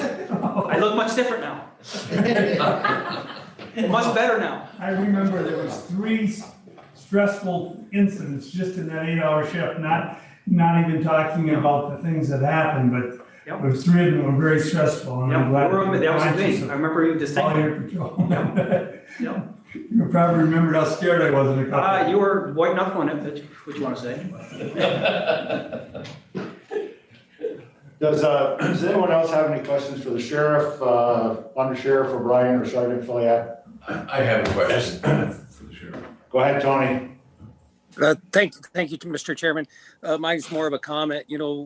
Sheriff Bigworth, you've been around the department for a long time, but you've been running the show for a shorter period of time, and the accomplishments that you've made, have been great in a short period of time through a pandemic and everything else that you face. But so many of the different things that in your presentation that I've known personally you've done. I mean, a lot of times people will talk about the things that should be done, but I know with a phone call, you were over in Louisville at a round table because there were thieves in the area. I asked that you give some attention to a town road that was being heavily traveled because of a bridge outage. And again, you do what you say you're going to do. You educate. Writing tickets isn't always the answer. And again, those are just a couple examples of the many things in your presentation that I know personally you've done. So I thank you and I commend you and your entire department for all you're doing, and keep up the good work. Appreciate that. Thank you. Legislator Sherman. Yes, Sheriff, I noticed in the slide that you showed where we discussed use of force, and there was something there that made me question where does the authorization come in a situation where there's an officer one-on-one? And maybe some of the more severe cases, as opposed to what Legislator Fay was seeing that night. Right. Where it's a life and death situation and you're dealing with the guy or gal or whoever that's just, it's life or death. Right. And he's one-on-one with this guy. And this looked to me like that clip talked about he had to get authorization to use deadly physical force. Well, authorization meaning is he's got to figure out how to call you, or does he have authorization before he leaves? No. This is the understanding. No, great question. So in our use of force, there's this thing called in New York State penal law, Article 35. Article 35 spells out use of force for police officers and use of force for civilians. There's two separate things in Article 35. I can tell you that every year, mandated, we have to have a training on Article 35. And Detective Sergeant Cringy is our instructor. So every single year, I've been through it 34 times about Article 35 on what justifications, I could be here all day talking about Article 35, but it spells out, you can use this force if this occurs. You can use this force if this occurs. So we are always educating our officers on use of force. But you're right, a split-second decision is sometimes tough to make. It is, it's tough. I mean, you got to act sometimes in a split second. So we hopefully depend on that training, that Article 35, that we pound into their heads year after year after year of how to handle a situation. And we do defensive tactics. We do scenarios with, if this happens, how do you handle it? You know, what weapons would you, what soft techniques would you use? What weapons would you use? Or would you do verbally? So we're going through scenarios all the time. We're doing, during our use of force, we're doing that. But Article 35, it's a great question because every year they go through this and they have to understand this. You're authorized through Article 35 on certain situations to use certain force. Sometimes it's deadly physical force. If this situation happens, you can use deadly physical force. And we train this year after, because it makes sense. Year after year, you should be trained on something because it's probably the most serious thing a police officer has to go through, right? Yeah. The use of force, a serious physical deadly force, is the most serious thing a police officer has to deal with. So hence, you should have very good training on this, which we do. Article 35 mandated every year. I went through it 34 times. Every year I'm like, wow, I went through Article 35. There's a reason for it. And then we incorporate that into our use of force policy. And we incorporate it into our use of force training. And we incorporate it into our defensive tactic training. All of our training is really goes back to Article 35. Right. So great question. And so the officers know when they can use force, when they can't. But again, that split-second decision is a tough thing to do. And that's why you have shoot, don't shoot, computer, what do you call those things? Yeah, the simulation. There you go. Yeah, and You train on a simulator where you have a film where a guy comes out with a gun, and sometimes he doesn't. He comes out with a piece of paper, a folder, and it's don't shoot, shoot. I mean, we train that all the time because it's a split second. We want their minds to really start thinking about it. And that's where the stress comes in. We don't want our guys all stressed out there. You got to make decisions. And it's tough. It's a tough job, but yeah. We have some great officers and of all the law enforcement agencies, the whole county. I've been lucky enough to work here 34 years. I've worked at a lot of agencies, and I've been throughout the state. I can tell you, St. Lawrence County law enforcement is top notch. It really is. We have a lot of good chiefs. State police is always assisting us. They got a great organization. Border Patrol, Homeland Security helps us. It's a group effort out here. We are a huge county. We need everybody on board. And I can't say enough about all the law enforcement agencies. They're top notch. That's all I can say. Well, thank you. Thank you. Legislator Haggard. I just wanted to say thank you for letting me participate in October. If COVID ever is over, I'd be interested in going to some of these town halls that you're talking about. Absolutely.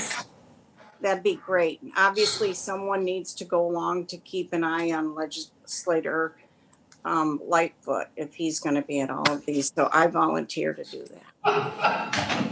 You're driving, Margaret.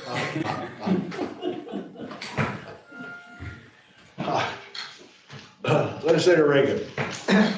Sheriff, I just want to say, back when I was a newspaper reporter, I had the opportunity on many occasions to go out to incidents where deputies were involved.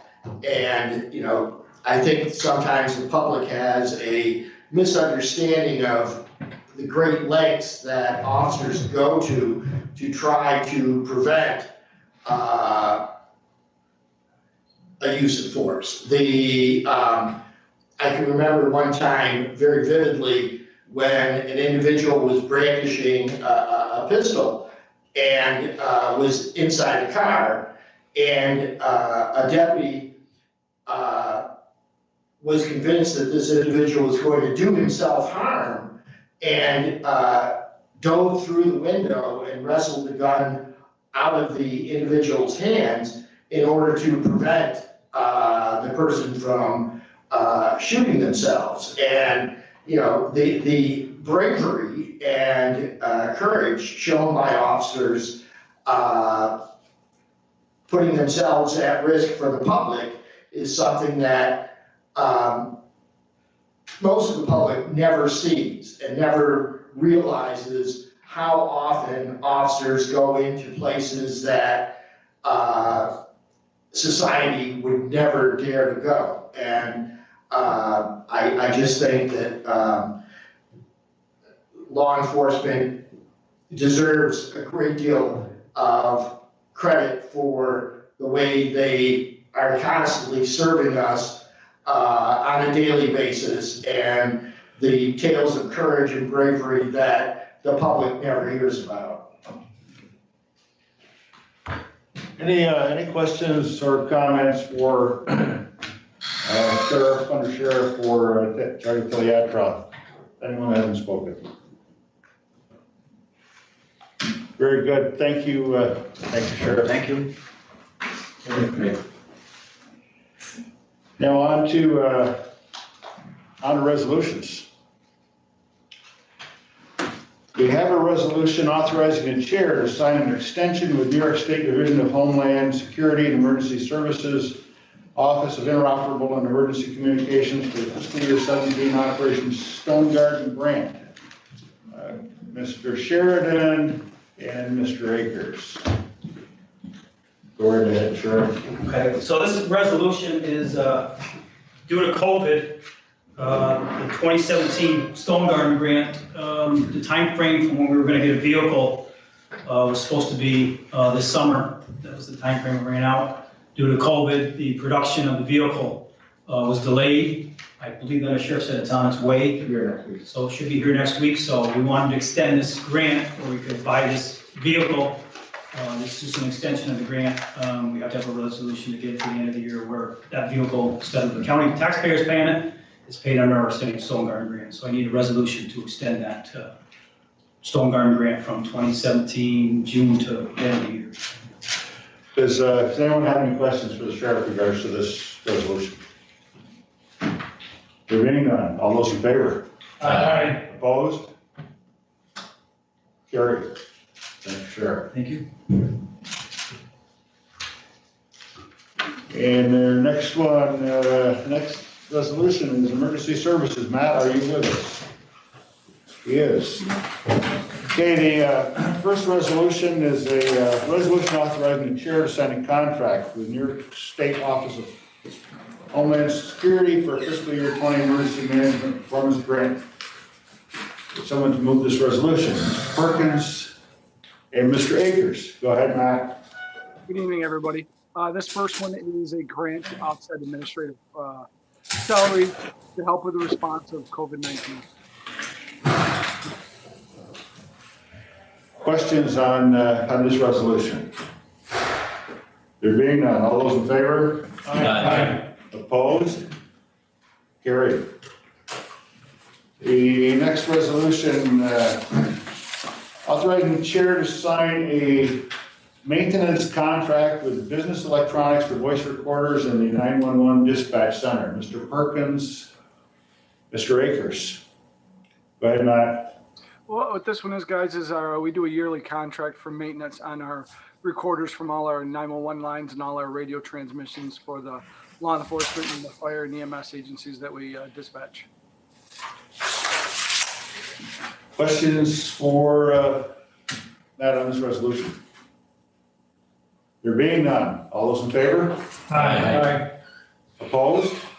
Carried. And the last one, resolution authorizing the chair to sign an extension of a lease agreement with St. Lawrence Lewis BOCES for an emergency services communication tower on White Hill property in the town of Parrishville. Mr. Perkins and Ms. Curran. Go ahead, Matt. What this is there was a resolution for the first 5 years. This is kind of an extension to it. We lease the property right now from St. Lawrence Lewis County BOCES that our tower on White Hill is at. This will expire in 5 years. We can go for another one, or the BOCES can do a referendum for us to take over the property. So this is asking for a resolution for an extension so we can work that stuff out for the next 5 years. Hopefully we can have a referendum done in the next year where it will be turned over to the county. Great. Questions for Matt on this resolution? There being none, all those in favor? Aye. Opposed? Carried. Thanks, guys. Thank you, Matt.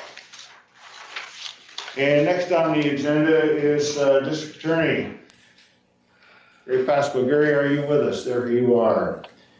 We have a resolution granting authorization to accept a donation of a vehicle from the city of Ogdensburg for the office of the District Attorney.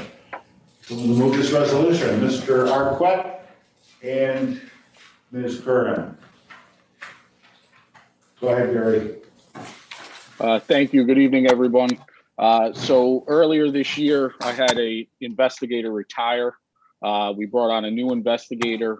At that time, I had discussions with the county about the vehicle the investigator was using. It's getting near its end of life. Luckily, Ogdensburg was getting rid of the vehicle that my new investigator used when he was employed there.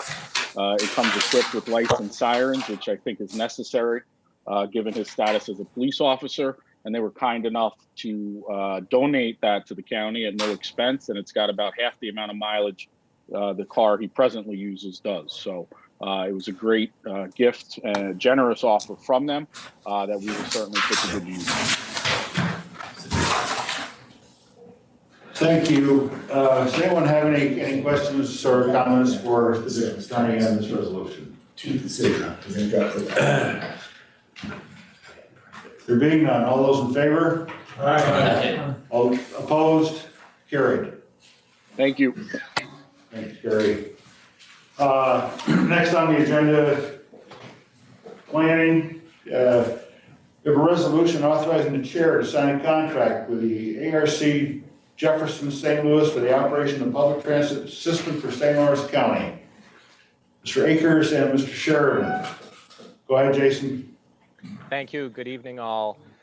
This resolution is to sign a contract with the ARC Jefferson St. Lawrence. They have been our provider since 2013. They were the only respondent to our RFP process, and we would like to proceed with having them continue on as our provider for the bus system. And this resolution authorizes the chair to sign the contract. Questions on the resolution? Jason, I do have one we talked about in pre-committee regarding ridership. Yes. Yes, thank you, Mr. Denisha. I know that data was submitted or put out on Google Drive, and I'm happy to bring it up here. If you would like to look at it in detail, I can summarize it relatively quickly. That since COVID, we have seen a reduction in ridership by about a third. So we're looking at 62-64% of our pre-COVID ridership on our routes. That I think is just the situation that we're in now, that fewer people are riding the bus, and we do certainly hope to bring those ridership numbers back up. We probably will see another reduction though as the students depart. They're heavy riders on 3 routes, and when the universities and the colleges close down at Thanksgiving, then those numbers we're anticipating will drop to about 50% of previous ridership numbers. So happy to go into more detail if there are any specific questions. Yeah, I think Legislator Haggard has a question. Yes, ma'am. Thank you, Mr. Chair. Jason, do all the buses have cameras? I'm afraid I don't know the answer to that, but I certainly can find that out for you. Thank you. Sure. Anyone else have a question? There being none, all those in favor? Aye. Opposed? Carried. And Jason, just first the discussion on the lead grant, if you will. Yes. Yep. Next on the agenda. Thank you. Yeah, we are making some progress. We do have additional individuals that are interested in the program and are going through the income verification process right now. We also have several projects. I know I mentioned one in the past that is over the allotted amount of or the allotted expenditure amount. And we have a couple more that we're getting more detailed cost write-ups on, and we'll be submitting to HUD to work through that process. That again, I mentioned we have an agreement in principle to go over our cap for the one project, and we're looking to do that for others as well. We have some great work out of public health with the advertising component of the program. They've seen a real uptick in Facebook posts and information that they're pushing out on Facebook about the program. So that's encouraging that more information is getting out there. We also, you may have noticed some buses that have some census advertisement on them. Of course, the census is complete now. We'll talk about that in just a minute. But we are able to, excuse me, pardon me, able to use the space on those buses, take off the vinyl advertising, replace that with other advertising, and we're looking to get some designs. Actually, we have some designs worked up that we're looking to take to public transit to get them installed on the buses, so we can get even more advertisement out there about the program. Very good, thank you, Jason. Does anyone have any question regarding the lead grant? Okay, there being none, Jason, will move along to the DANK broadband survey. There were some questions that were asked in the last week, and you were going to follow up with them, so I'll turn it over to you. Yes, thank you very much. I did put together a summary that I shared with Ruth, and Ruth has had it put up on the Google Drive, so I'll speak pretty much from that. If you want to follow along, I was prepared just to go through it in some detail here. So, but that's out there as well if you care to follow along. So last week there were some questions that resulted from the resolution that was brought forward from a previous presentation the week before by the Development Authority of the North Country. And the board asked the planning office to look into what inventory and survey data already exists to determine if the expenditure, the $38,250 that was in the resolution, essentially was necessary to obtain the broadband information for the county that was proposed. So first, just to give you a little, I guess, overview of how the planning office staff approached this request. We first looked at what information was going to be gathered by the inventory in the survey. So we went to DANK and asked them to give us a little bit more detail into what do you hope to get out of this. And then we sort of cross-reference that with what is existing, what is out there already on various sites, and look to see if there's some redundancies. And I think, in essence, I think that will hopefully answer the questions that were posed last week. Again, further research on our part, we determined that the 38,250 was broken down into two cost centers. The first was $27,250 for the specific inventory, which I'll speak about in a second, and then $11,000 for an online survey. So starting with the inventory, the inventory is proposed, DANC is proposing to work with a third party, ECC Technologies. They're out of Penfield, New York. And they will involve what they'll do is a visual inspection of pole infrastructure throughout the county. So it's the term that is used is ground truthing. They'll basically go out and they'll look on the infrastructure that exists in the county and determine what's up there. What is that a coax line? Is that a fiber line? What's actually out there? Now this information does exist in part. It exists on a couple sites. The information is on a FCC site and also on the New York State Residential Broadband Availability Mapper. Excuse me. That's a website that you can go to on the New York State Broadband site that basically you can zoom in to areas across the state and identify what service providers are there to allow for broadband connection. Now, where it gets a little tricky here is that the FCC site and the New York State site are not based on road segment information. They're based on census block group information, which can be pretty small. You can have just one road being a block group or one small area being a block group, but it's not quite as robust as block or road segment information, that block group information. So another example that was given to me about I guess just about the completeness of the data that's out there on those sites is that recently Verizon has upgraded connectivity in the Governor area, in parts of the Governor area, to FiOS. That's their high-speed access. And so that exists. We know that exists. But it is not on the New York State Broadband, not identified anyway on the New York State Broadband Mapper or on the FCC site.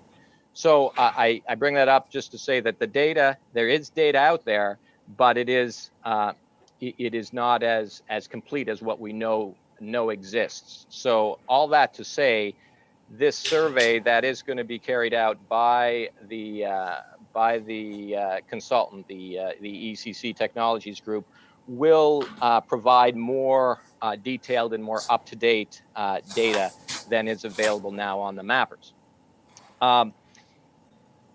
I'll move to the second component, the inventory component. That is a fixed cost of $22,000 in its totality. County would be responsible for $11,000, half of that. Excuse me. And that is, they call it a BAT campaign, which stands for Broadband Availability and Adoption Tool. And it's basically a survey process, but where it differs from, say, a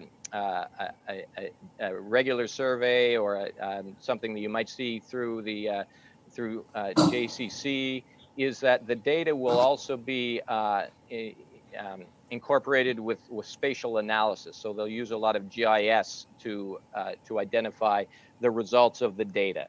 So it's a little more robust than just a standard survey that you would fill out and you get data results in an Excel type format or a database format. It'll go another step further to map those results. So those are the two components that that are being proposed for the cost. The initial cost identified again was $38,250. I did have several conversations with bank officials just to say, okay, what data is actually going to be obtained here, and does it exist in other sources? Again, your question that you posed to us. And we identified that cell tower data is something that is the county is in possession of, and that was identified as something that they would be looking for. So we were able to say, hey, we've got the cell tower data, we've got it in a GIS format already. It's been spatially analyzed. That was done by staff here in the planning office. There's also data out there from a provider. A provider has done an assessment, a sort of a road analysis assessment, like is being proposed here, for a portion of county road of the county road network. About 971 miles of the 3,994 miles of roads in the county have already been covered by this provider. That's about a 24% assessment percentage, I guess, that's already been done. So can we fold that into what is being proposed by this entity, and can we see a cost savings? And so we reworked the numbers. Dank got back with their consultant, said, hey, we've got this data that we can share. How will that affect the cost? So in its totality, the consultant came back with a $12,000 price reduction.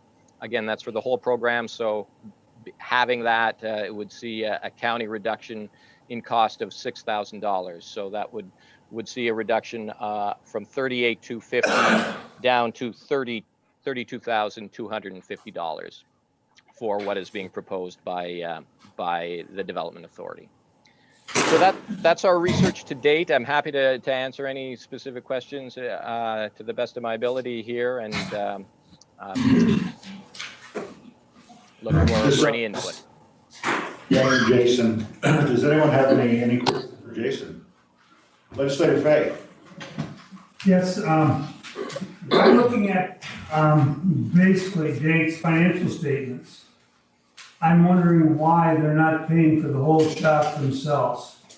With the millions of dollars between cash and investments they've got on hand, and if they're a public service corporation and the state doesn't want to fund them, why are we funding them? The job that I think that they should be doing.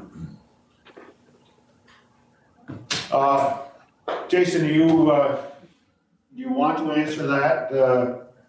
I don't know if I can. I certainly can't speak for Dank. So I think it would be disingenuous for me to try to speak for Dank. I know the information that Mr. Fay presented last week shows that certainly there are Dank does have funds available. I know that in passing the conversations that I had, that the intent is a cost share here, because there will hopefully be direct benefits to St. Lawrence County as a result of this data.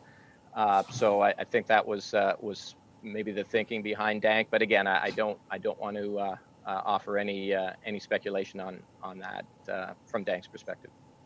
Okay, Jason, thank you. And I certainly didn't mean to put you on the spot. Question, because I know when we talked last week, we simply asked you to get some data for us.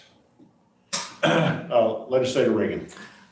Jason, during last week's meeting, some of our colleagues raised the question. They said BOCES already has all this information available. Is that correct? I was not able to find that specific data. I think if there are references made to what's on the New York State Broadband mapper, then that information, again, there's a lot of great information out there, again, by Census block group, but I wasn't able to specifically track down the BOCES data that was referenced. I certainly can continue to look if that's the pleasure of the group.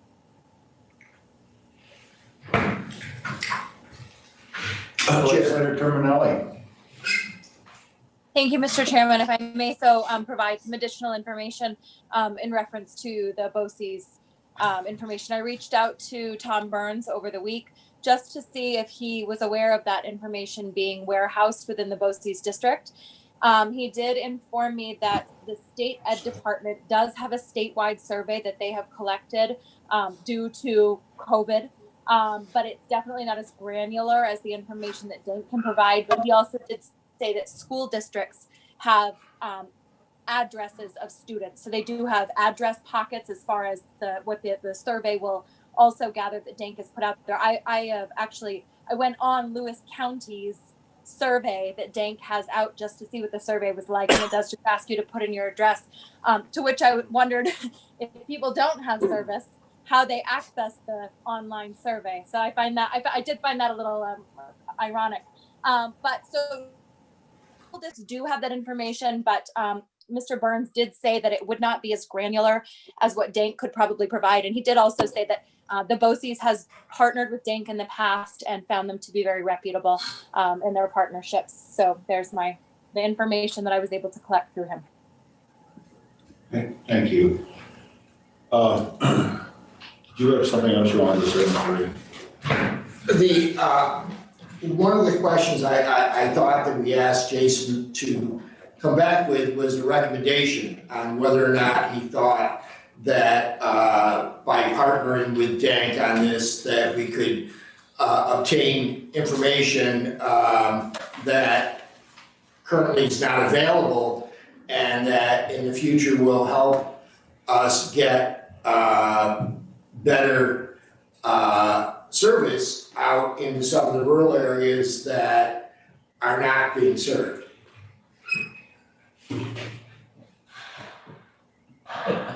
Okay. Again, I'm not going to put you on the spot on this one, Jason. I don't think if you think you have a clear recommendation, that would certainly be. I would invite you to share it. But if you don't have a clear recommendation, I certainly don't expect you to put yourself out there. Well, I guess my goal was to provide the information to you, to inform your decision. The board as obviously the policy and decision maker entity for the county. I think the information that we were able to glean shows that this information that is going to be provided by this group will be more clear, more detailed than the information that exists now. We are also able to, I guess, get a little bit of a cost savings. So that's, it's not a huge reduction, but $6,000 is something, certainly. So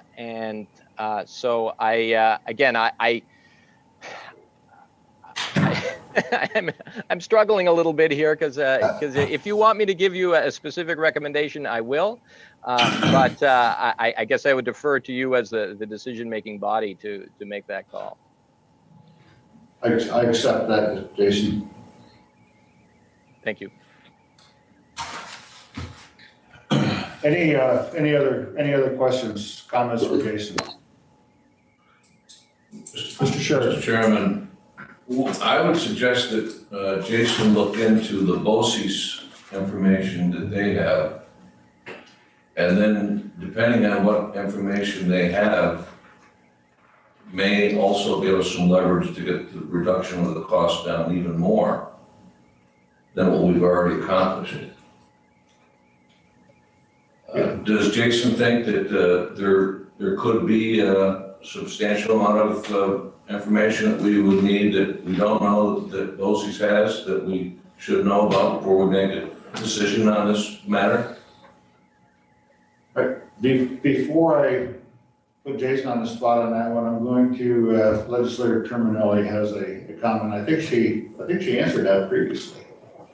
Just to clarify, so BOCES does not have the warehoused information from each of the individual school districts, but to Mr. Burns' understanding, the school districts do have addresses of students that they were not able to get accessibility for, that they either had to get what they're using now are like Kajits, which are kind of, they're like temporary Wi-Fi spots, or students that are accessing areas like parking lots and things like that to have access to Wi-Fi.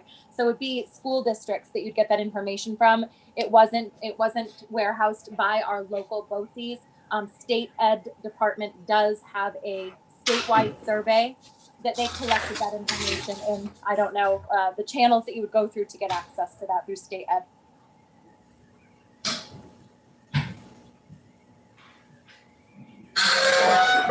Legislator Akers. I think where do we leave this resolution? Is it tabled to this meeting or is it tabled to the board meeting? The resolution was not tabled to this meeting. It was tabled to I believe, the full board meeting. And we had asked Jason to put some information together for us, which he has done. And it would be, if I may, it would be my recommendation that Jason has provided the information that we asked him to provide. We digest it. If we seek any more, we can, I would say, try to delve into it. But next time we will deal with this particular issue is at the full board meeting when hopefully the resolution is brought off the table. Thank you, Mr. Chairman. So just to define the issue, it's not about whether the service is needed. It's about what actually is out there and if Dank is willing to pay for it. So I think this board will have to decide. Obviously, we've got an offer of maybe $6,000 less, which means that they're not willing to pay for the whole thing. So it'll be up to our decision at the full board meeting whether or not this legislative body would be interested in actually fronting the remaining $32,000 or whatever, which for the record I'll be in favor of. Correct. Yes. Legislator Hagley. The purpose of the information from Dank was for us to be more specific when we applied for grants in order to provide our citizens more broadband. Is that correct? That is the purpose of the survey, yes. So I don't know that Jason can answer this or not, but are you familiar with these types of grants and the information that we have already? Is that sufficient, or do we need this? And I'm going to steal Legislator Terminelli's granular information. Do we need that for these applications, or are you familiar enough with what we do need those?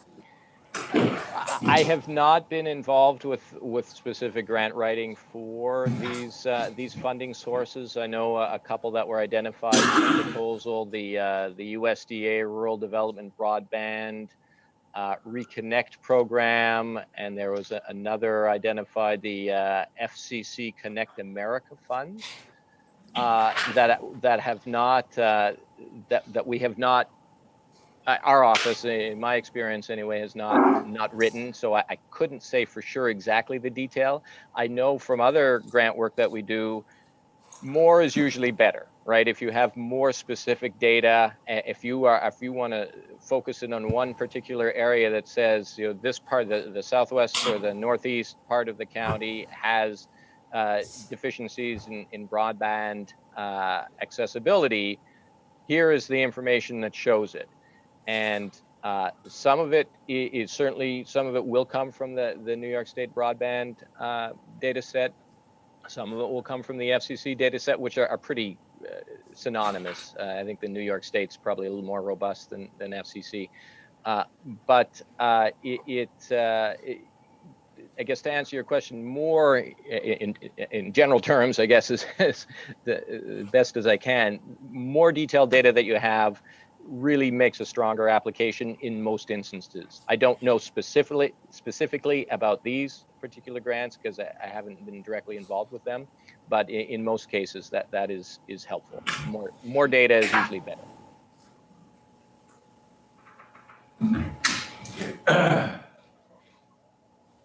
Mr. Perkins. Thank you, Mr. Chairman.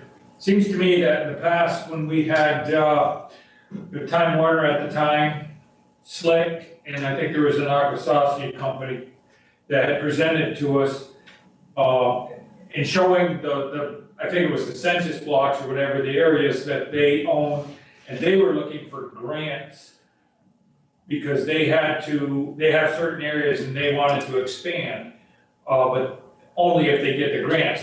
I don't think the county's gonna be getting the grants because we're not in the business of putting in fiber or internet or anything like that. So I think it's more for these private companies, Verizon or whoever it may be, for their benefit, or even potentially Dane, because I think they do some of that.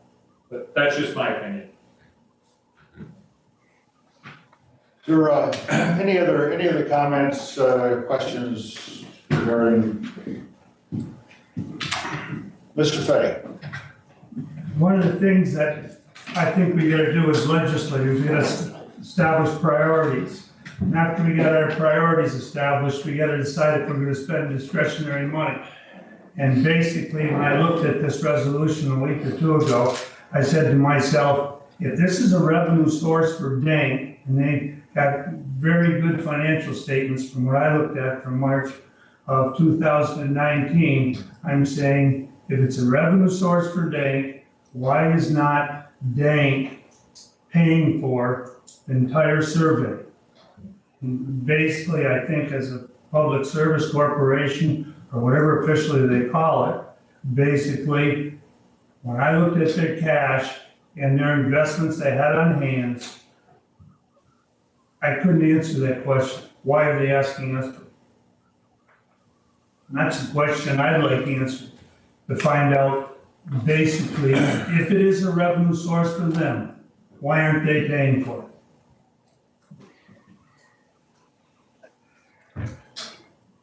Mr. Denise, if I could respond, I know that there was that question, and I did have conversations with bank officials about, do they see revenue from this, and first of all, I guess the cost will be paid to the consultant, so that it's to cover the expense of the assessment. And I guess it was described to me as the providers, that the last mile providers are only going to come if there is a backbone that they can attach to, basically. And so getting that initial backbone, whether that be fiber or Dank has built out a fiber network, so presumably it would be a fiber network that allowing that backbone to exist, or creating that backbone, will allow the providers to come forward and receive other funds when they become available from the state, like other providers in the county already have received some funds from the state to build out that sort of that last mile. So I don't, from my discussions with Dank, it doesn't look as if this is a specific revenue generator opportunity for Dank. But again, I don't want to get too far down the road of advocating for Dank, because I am not Dank. We work for you in the planning office. So, but I just want to share with you the conversation that I did have, that conversation about what is in it for Dank through this whole process, and what was shared with me is that they're not going to make money off of this. Thank you, Jason. You're welcome.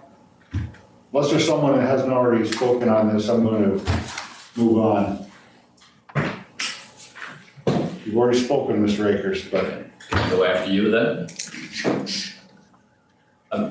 I just wanted to, if I may, ask, last year Dank did some cost sharing, I think on I can't remember, Ruth could probably answer, on some equipment for the highway, which it was quite a bit of money. yes, it was. Ruth, are you still with us? Of course. Do you have the figure on the amount of money that when we bought some of the new equipment for solid waste that Dank helped us out with? Yes, that total, the cost share was, the total that Dank put in was 700,000. We split it over 2 years. Very good. Good. Very good. Thank you, Ruth. Legislator Smithers. I think it's pretty much definite that there's a need for broadband, especially in recognition of the COVID going on and the need for remote learning and looking at our county. And there's a lot of areas that don't have service. They're quite remote. So the question then comes down to who want to spend the money, $22,000. I think it's well worth it. There's definite need there, so I'm going to be in favor of supporting it. Very good. Thank you. Moving on.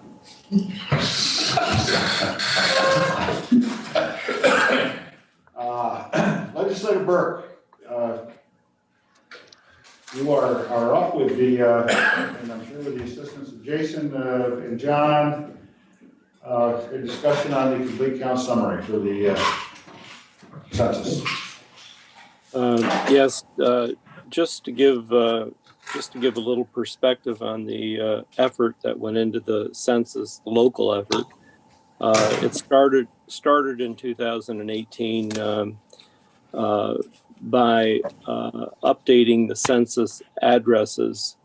There was an intern that developed maps and housing unit reports for 33 counties in St. Lawrence County and an additional 20 communities in Franklin County.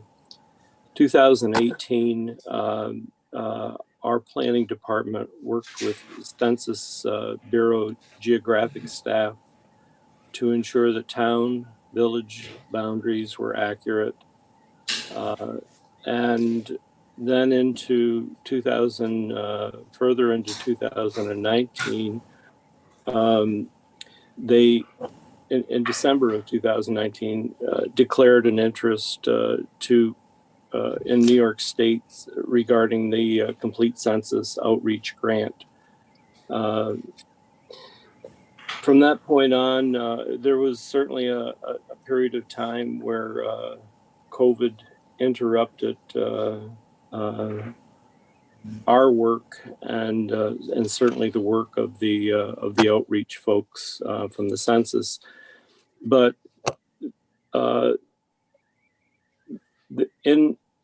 early on, our department, John Tenenbush and Jason, were able to engage partnerships from 16 different entities, the universities, CDP, and so forth, which was very, very helpful in getting the word out.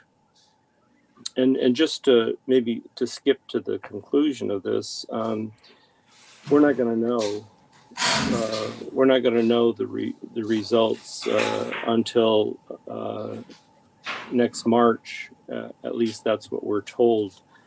But there was a tremendous amount of effort put in from John Tenenbush and Jason, and rather than me speak to it, I would like to have one of them talk about all of the effort that went into it and the people they were able to engage to help with this. And my sincere gratitude to all of our partners, and in particular John Tenenbush and Jason. So if you wouldn't mind, Jason, filling in the gaps here. Thank you, Mr. Burke. Yes, happy to talk further about the census here, but I have my friend and colleague on, John Tenenbush, who is known really famously as the census sensei. He has been involved with multiple censi, I guess, at least 3 that I'm aware of, and he is our go-to guy when there is ever any need for census information, and there is always a need for census information. We use it on a daily basis for everything that we do, any type of analysis that we do, any grant that we write it starts with census data. So it's very important to have this, and it only happens every 10 years. It's something that is unique in that regard. It's not like we have new data all the time. 10 years is when you get sort of a refresh on your data set, and of course it's projected and extrapolated through those 10 years. But really the decennial census is sort of the starting point of what kind of data you have. So maybe I'll just, John's here for a couple of reasons, certainly to fact check everything I say, and I'll maybe just start with what I think we've done, or what has been done through the Complete Count Committee, which with Legislator Burke has been the chair of, and then just wrap up with going forward, which John sort of summarized everything nicely. We did the census. Things were a little crazy as a result of COVID, and we got through it. We got the data that we hopefully the best data that we hopefully could get, and then we'll see the results come December, March, April of 2021. So just a couple points I will point out with regard to the Complete Count Committee. That's something that John Burke, again, was the chair of. John Tenbush put together, really getting partners from around the county. The universities were big partners. The volunteer or League of Women Voters, CDP program, North Country Library System, DSS, the Akwesasne Mohawk tribe. All big players here, and we're all partners in the whole process. We were able to partner with New York State. They provided funding for census outreach, not as much as was originally planned for in the pre-COVID days. In March of 2020, we had anticipated hiring 3 new staff to go out and really get the word out about the census. COVID hit, everything went dark with the state till August, really. We didn't know if we were going to get any funding from them. They did come through with half of the original funding, which was $127,556. I think we used that almost every last penny. We're just sort of calculating that out now. And to get the word out about the census and to get people engaged, to understand that the census is not a threat. It's an opportunity to provide information about where we live that is going to be beneficial going forward.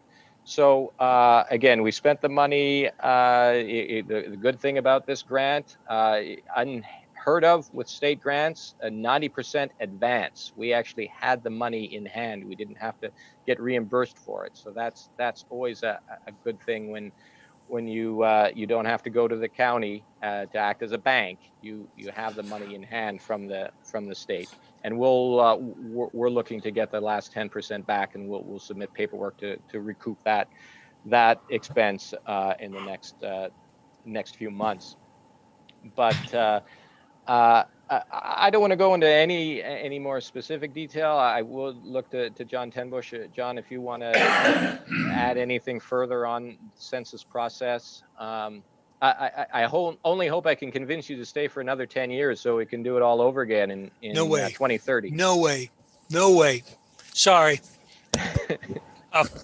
Now, I've done 3 censuses, and that's plenty. As John and Jason mentioned, the census this year was, completely in disarray because of COVID. We should have been doing in-person presentations to every garden club and town organization across the county, so that they would be the ambassadors for the census in their own communities. And of course, with COVID, we weren't able to do that. We also, in censuses in the past, we've gotten significant financial assistance or material assistance from the federal government. And this year we didn't get anything from the federal government in terms, well, we got very little from the federal government in terms of informational materials, handouts. It's amazing to me the utility of census pencils or notepads or water bottles or stuff like that. If you're in advertising, which I'm not, but this is my third census, so I've talked to plenty of people who talk about that. The important thing is to get the concept, to get the word out in front of people. So something as humble as a pencil, every time I pick up that pencil, if it says the census, it imprints again on my brain that the census is here, the census is coming. We didn't get any of that from the federal government this year, but it came from New York State. And it came from New York State very late. We didn't get any of those materials until the end of August. And then we had until the end of September to distribute the vast majority of it. And that's where our partners came in. They were heaven sent. The League of Women Voters, the People's Project, they alerted us to school distributions, food distributions, and other events where people were coming to get assistance. And we made sure that at a minimum, we got census information put into every bag or box that got distributed. And in most instances, we also got a tote bag or a water bottle or a pen or something like that, again, so that when people went home and they emptied their bag and this was everything that they needed, they had something from the census, another reminder from the census.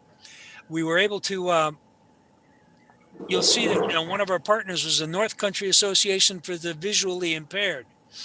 Wow, how many blind people do we have in St. Lawrence County? Turns out a fair amount. But the other value that these folks had was they were already doing a radio advertising campaign for the census for Franklin and Clinton counties. So we were able to take some of the money that we got from New York State and pump it right into a radio promotion that Jason and I don't know anything about the radio, except you turn it on and listen to it. They knew the people to talk to. They knew what kind of rates to get. They knew what kind of coverage that different radio stations would get, and they were willing to help to work with us on that.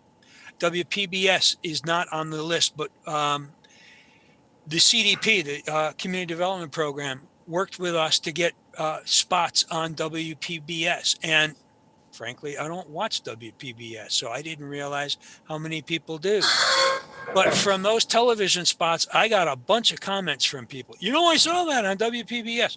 Okay, fine. That's exactly what we're looking for. So you see the partner agencies that were included. They helped us just immensely. Jason and I would have been sitting here drowning in census crap if all of these partner agencies hadn't been there. The League of Women Voters, they did interviews with us that they put on the web. We had, I'm not going to embarrass him by naming him, but one of the volunteers for the League of Women Voters used to show up in our office about weekly and grab whatever we had, whether it was flyers or posters or knickknacks or whatever, and disappear. And the next thing we'd know, he'd tell us, I dropped a bunch of stuff off in Clifton and Fine. Or I was in Pierpont and I dropped a bunch of stuff off in Pierpont. This was the kind of coverage that we absolutely could not provide. And it was because of the kindness of strangers, as it were, that we were able to get all that stuff distributed. So that's more than enough for me to say, but I'm willing to answer any questions that anybody has. So anyone have any questions for John or Jason regarding the census? Mr. Lightfoot. John, what kind of success did you have with the Amish? That's a very difficult question to answer. We didn't have much success with the Amish directly. So indirectly, we tried to target the Amish population by wrapping the buses. we had 3 buses in a van, and we put census advertisements on the outside of 3 buses in a van on routes that go through Amish country. We know that the Amish use the bus system a fair amount. We also made sure that we had newspaper ads. Now, we only put them in North Country this week. The Census Bureau already had an agreement with the Watertown Times. So we made sure that they were in locally produced, locally available free newspapers. And the Amish do look at North Country this week. We also made sure that we sent out a postcard to every single one of 51,000 residential addresses in the county. So that made sure that Amish families, Amish households would get a postcard to remind them about the census. 10 years ago, when we didn't have COVID, we mounted an effort to meet with the various bishops, the people in charge of different Amish congregations. And once we had more or less the consent of the bishops acted as our ambassadors to the Amish. Now, the Census Bureau told us that they were in touch with the bishops this year, and that's good because we were not, because of COVID, we were not in a position to do that. So hopefully we backed up the census's direct efforts with our indirect efforts. If I may. Go right ahead. Were the Amish supplied with the mailings that the rest of us were that came early on in this effort? With either the possibility of, and I know they don't use computers, but being able to fill something out and mail it back in? Yes, in June and July, the Census Bureau went to, theoretically, to every address that they had in their master address file for which they had not received a response by phone or by the computer. And they left a paper copy. So the Amish, an Amish household wouldn't have had that paper copy in March or April. But by July 15th, I think, the Census Bureau tells us that every household, which presumably means every Amish household as well, received a paper copy. Every household that had not responded received a paper copy. And I got plenty of phone calls saying, I filled out my census in March and I got a census form. Do I do it again? No. If you did it, you did it. But the paper copies were distributed. Thank you, John. Great job as usual, and I expect nothing less after you've done it so many times. So, thank you. You're welcome. Anyone else have any comments or questions? Good job, John, as always. I like Jason's idea. Maybe you can stick around for another 10 years and you've got it down. So. Well, it was a total team effort, and we have lots of young staff here in the planning office. So I will look forward to getting my census form in the mail 10 years from now. But thank you. All right. Thank you very much. Okay, now we are on to Bruce. Before the vacancy summary this month, that's the item I'll start with. We have 7 requests that were made of the Vacancy Review Committee out of 3 departments, and you'll hear 2 of those this evening and 1 next week at services. There are 2 abolishing creates, there's 1 create, and then there are 4 fill of existing positions. That being said, just a rundown of the last 3 months or the first quarter of the year. If you recall, I give the annual summary in August. We've seen 32 positions so far. 22 of those have been immediate fills, which is just under 70%. 7 held 30 days, 1 held 60 days, and 2 held 90 days. And for the most part, what we've been also trying to do as a reminder is make sure that if those positions have remained vacant, that departments get credit for that in the fill. So if by the time the board will approve, 90 days will have passed, we will capture that.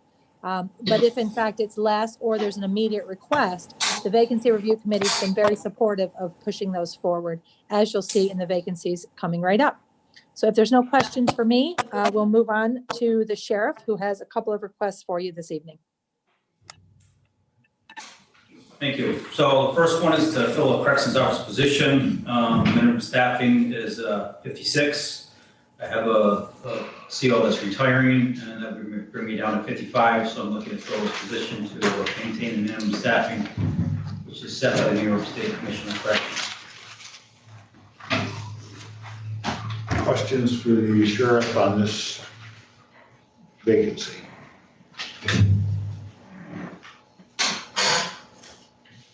So the second one's a little trickier. It's, if you remember back in the beginning of the year, I came to you and made a civil position into a deputy's position. And I said I'd be back to make the whole civil division deputies. So we have a civil officer that's retiring in January.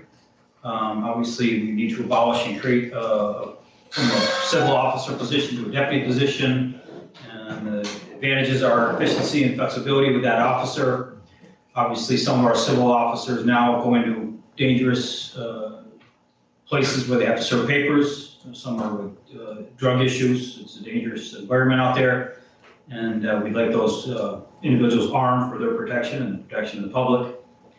They can also, are twofold, they can not only handle civil issues, but they'll be able to handle criminal assignments. If we get a biggest incident, i.e. the kidnapping we had years ago, I can take those officers out of the civil division and use them on road patrol. The issue I'm having is the civil officer is retiring in January, beginning of January, due to the new contract. They're under the jail contract. There was a stipulation in the contract that if they retired in 2021, they got a $5,000 bonus. So they're going to take advantage of this contract, which means they're going to leave in January. The problem I'm having is to fill this position as a deputy sheriff position. The academy starts in the beginning of January. In the hiring process, i.e. through the Police Reform Act, you really want to do your due diligence and vet that person, do good background checks and civil service procedures, causes it to be about a 2-month process to get someone hired. Hence, I need to get someone hired in front of it instead of in back of it. So I'm looking to fill this position sooner than later and have that person ready to go in the beginning of January. I can't wait until to come to you folks in January because I can need the position filled prior to that. So it's kind of, we did this before, putting the cart before the horse, but when there's no plus or minus in any position, it's just making it where I can start going through the civil service process to hire this person so they're ready to go to the academy. It starts in January 11th.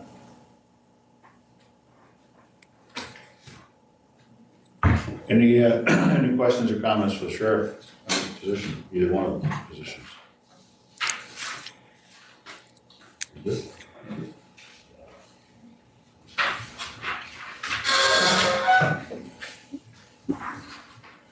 Mr. Chair, if there's no questions, we can move on to emergency services. We have one for the board to consider this evening. Good evening, everybody. Good to see you again. The position I have in front of you is our supervisor of dispatch operations. The individual holding this position currently is going to retire at the end of this year. His last day in office is December 4th. His date of retirement is the 26th of December. He brings a lot to the table. There's a lot of specialty with a lot of different entities we have in our office. It's going to be very difficult to fill. It's a provisional on a civil service test, passing and getting in the top 3. I'd like to get this advertised and get it out so we don't have much of a vacant time between when he leaves and we can get somebody in that seat to get some training going on for him. Questions? Are there any questions? Thank we you. have none here, Ruth. Okay. And I'll continue on if you'd like, right into County Administrator's report this evening. I will tell you that getting adjusted to this alternative environment is a little different. So I have some newfound sympathy for you out in the legislative world, listening and trying to follow along as well. So pardon my adjustment if I'm getting used to this. I do think, though, that it's an appropriate measure, considering the numbers that you heard tonight from Dana and from Dr. Williams. Certainly of great concern. going forward. I think spreading out the administrative team, certainly we've had the department heads participating for some months now that way, and I believe it's been successful. It's kind of funny when a legislator calls out and all of a sudden the picture appears and there you've got the expertise that we're looking for on any matter in county government. So I'm very grateful to everyone for making time in their schedule and getting used to this way of communicating. Talked a little bit about the state of emergency. Again, wanting to focus on the dramatic rise in cases. That's really the attention getter here. I'm going to be issuing a press release with the executive or with the emergency declaration later tonight. Certainly we'll copy all of you on it so you have that in hand should you get questions. At this point, I think hearing from both our public health experts, I think the interest is in trying to get a handle on these cases coming in. I think last week, as we started to see them coming in a dozen at a time, and then the weekend just increasing dramatically, following then up with anticipations of the Halloween weekend impacting later this week, and then those 2-week rolls right into each set of our biggest holidays potentially of the year. So those types of conversations we're having with some frequency and trying to make sure that, you know, we understand the fatigue, we understand the challenges, but trying to make sure that people are aware and take necessary precautions. But I would mention there are no restrictions to travel. Most of you may be familiar with the declaration of a state of emergency in storm events. Besides COVID-19, that's typically when we would use it. So that would allow the sheriff in certain situations to make restrictions. None of those are in place at this time, nor does this declaration change any of the current status of the schools. So I think the schools have been doing a tremendous job. We met with the superintendents today. They are reviewing information every day, making their best effort to keep each district safe. And when it means a couple days, or in some cases a couple of weeks, closing their doors, going over to that remote setting, we believe their efforts are diligent to review each scenario. And as these timelines expand relative to making those contacts, getting those case investigations going, we believe they're doing their very best to keep folks attached to the education environment in a healthy and safe manner. So I greatly appreciated their time today. Also wanted to mention to you this Friday, if you recall back in May, Dana and Joe and I visited the Amish bishops and had a conversation about precautions that the Amish could take, informing them of what we knew at the time about COVID-19, and also trying to call their attention to the importance of taking precautions.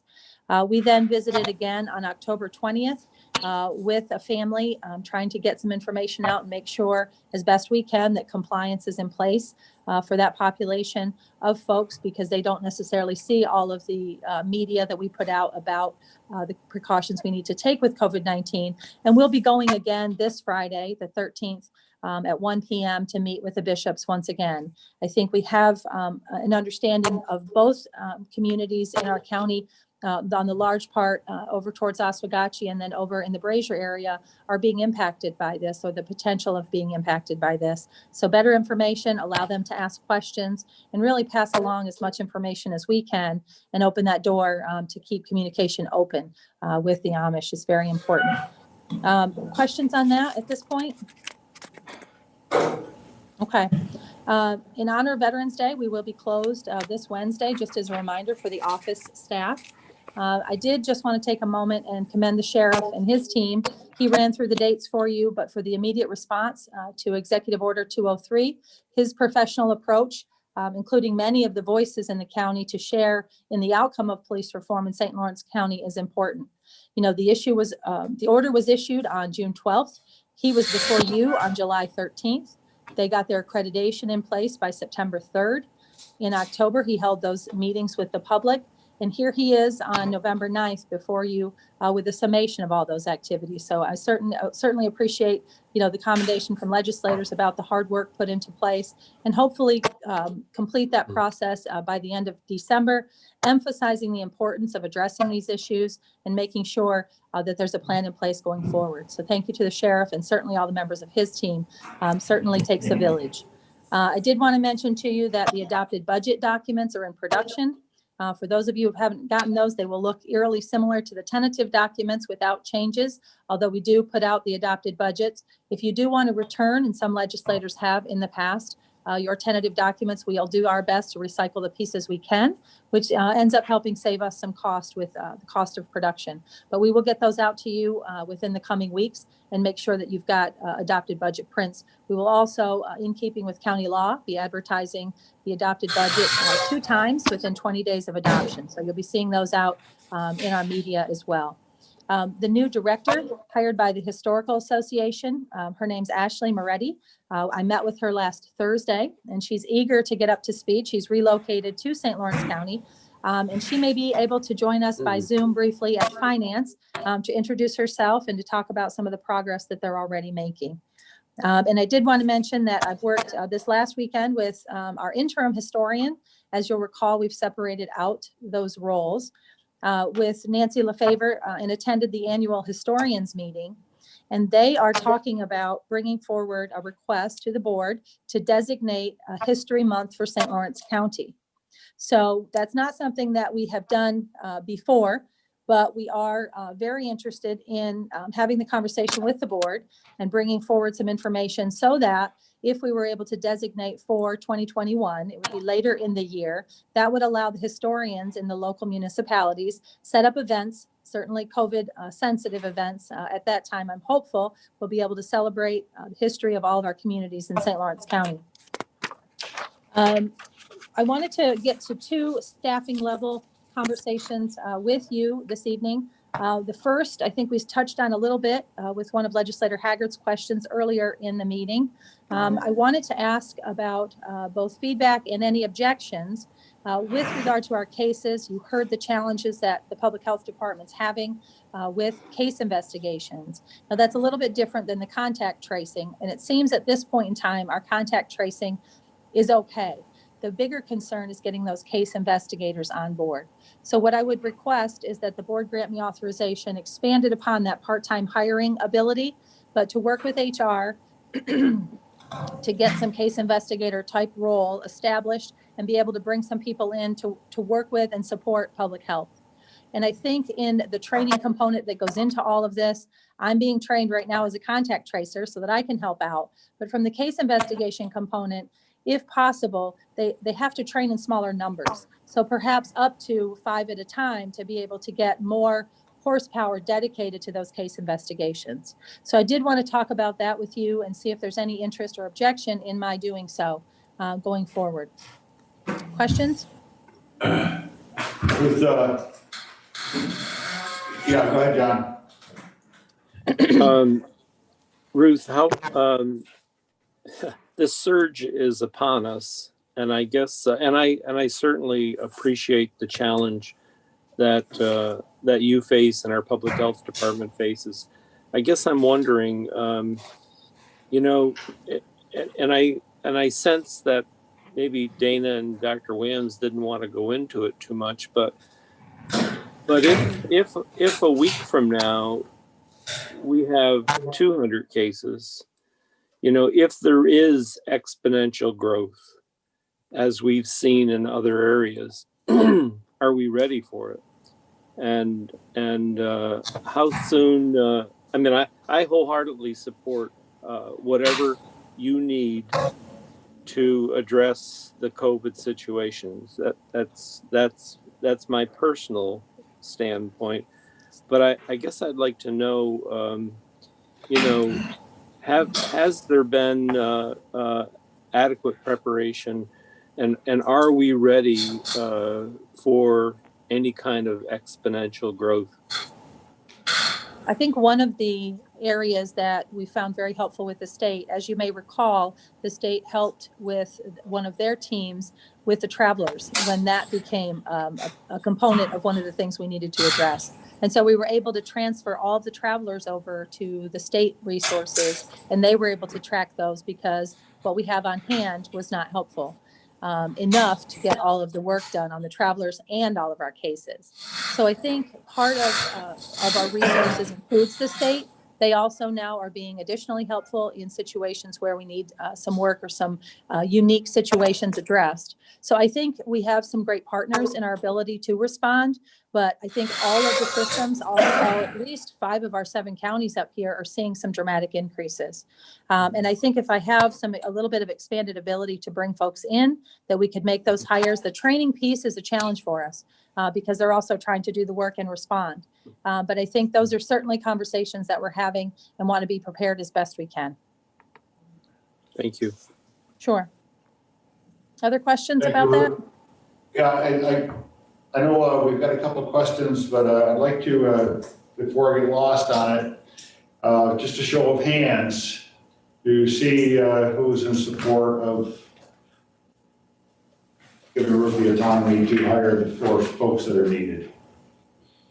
Looks like it's unanimous, Ruth. Okay. There's no other questions on that one. As I mentioned, I had I two think others. Legislator Smithers has a question. No, Okay, I sure. was gonna, what you said, Okay, that to support that. okay. Go ahead, All set? Ruth. Okay. And then the second area that I wanted to address, certainly I think made its way out into the media today about the potential of a reduced staffing level and returning with some sensitivity to the caution we're being given by public health. I'd like to take a look at moving our county staff back to an in-office 50% remote or telework. And my interest is a little bit different than that of which was declared by the governor back earlier this year. I think at that time, it was an area that we hadn't explored before. And certainly at this point where we should be experts at remote work. And I think part of what we want to accomplish now is 100% of the job duties. Now, as we all know, the functions in county government don't provide the opportunity for everyone to work remotely. But where it's possible in the office setting, I would like to be able to identify 100% of the work getting done, but also alternate the staff so that we reduce the opportunity for exposure and also for transmission in folks coming and going from work every day. I think what we're trying to do is maintain the number we have of our 806 positions this year, but our 700 roughly and 50 employees.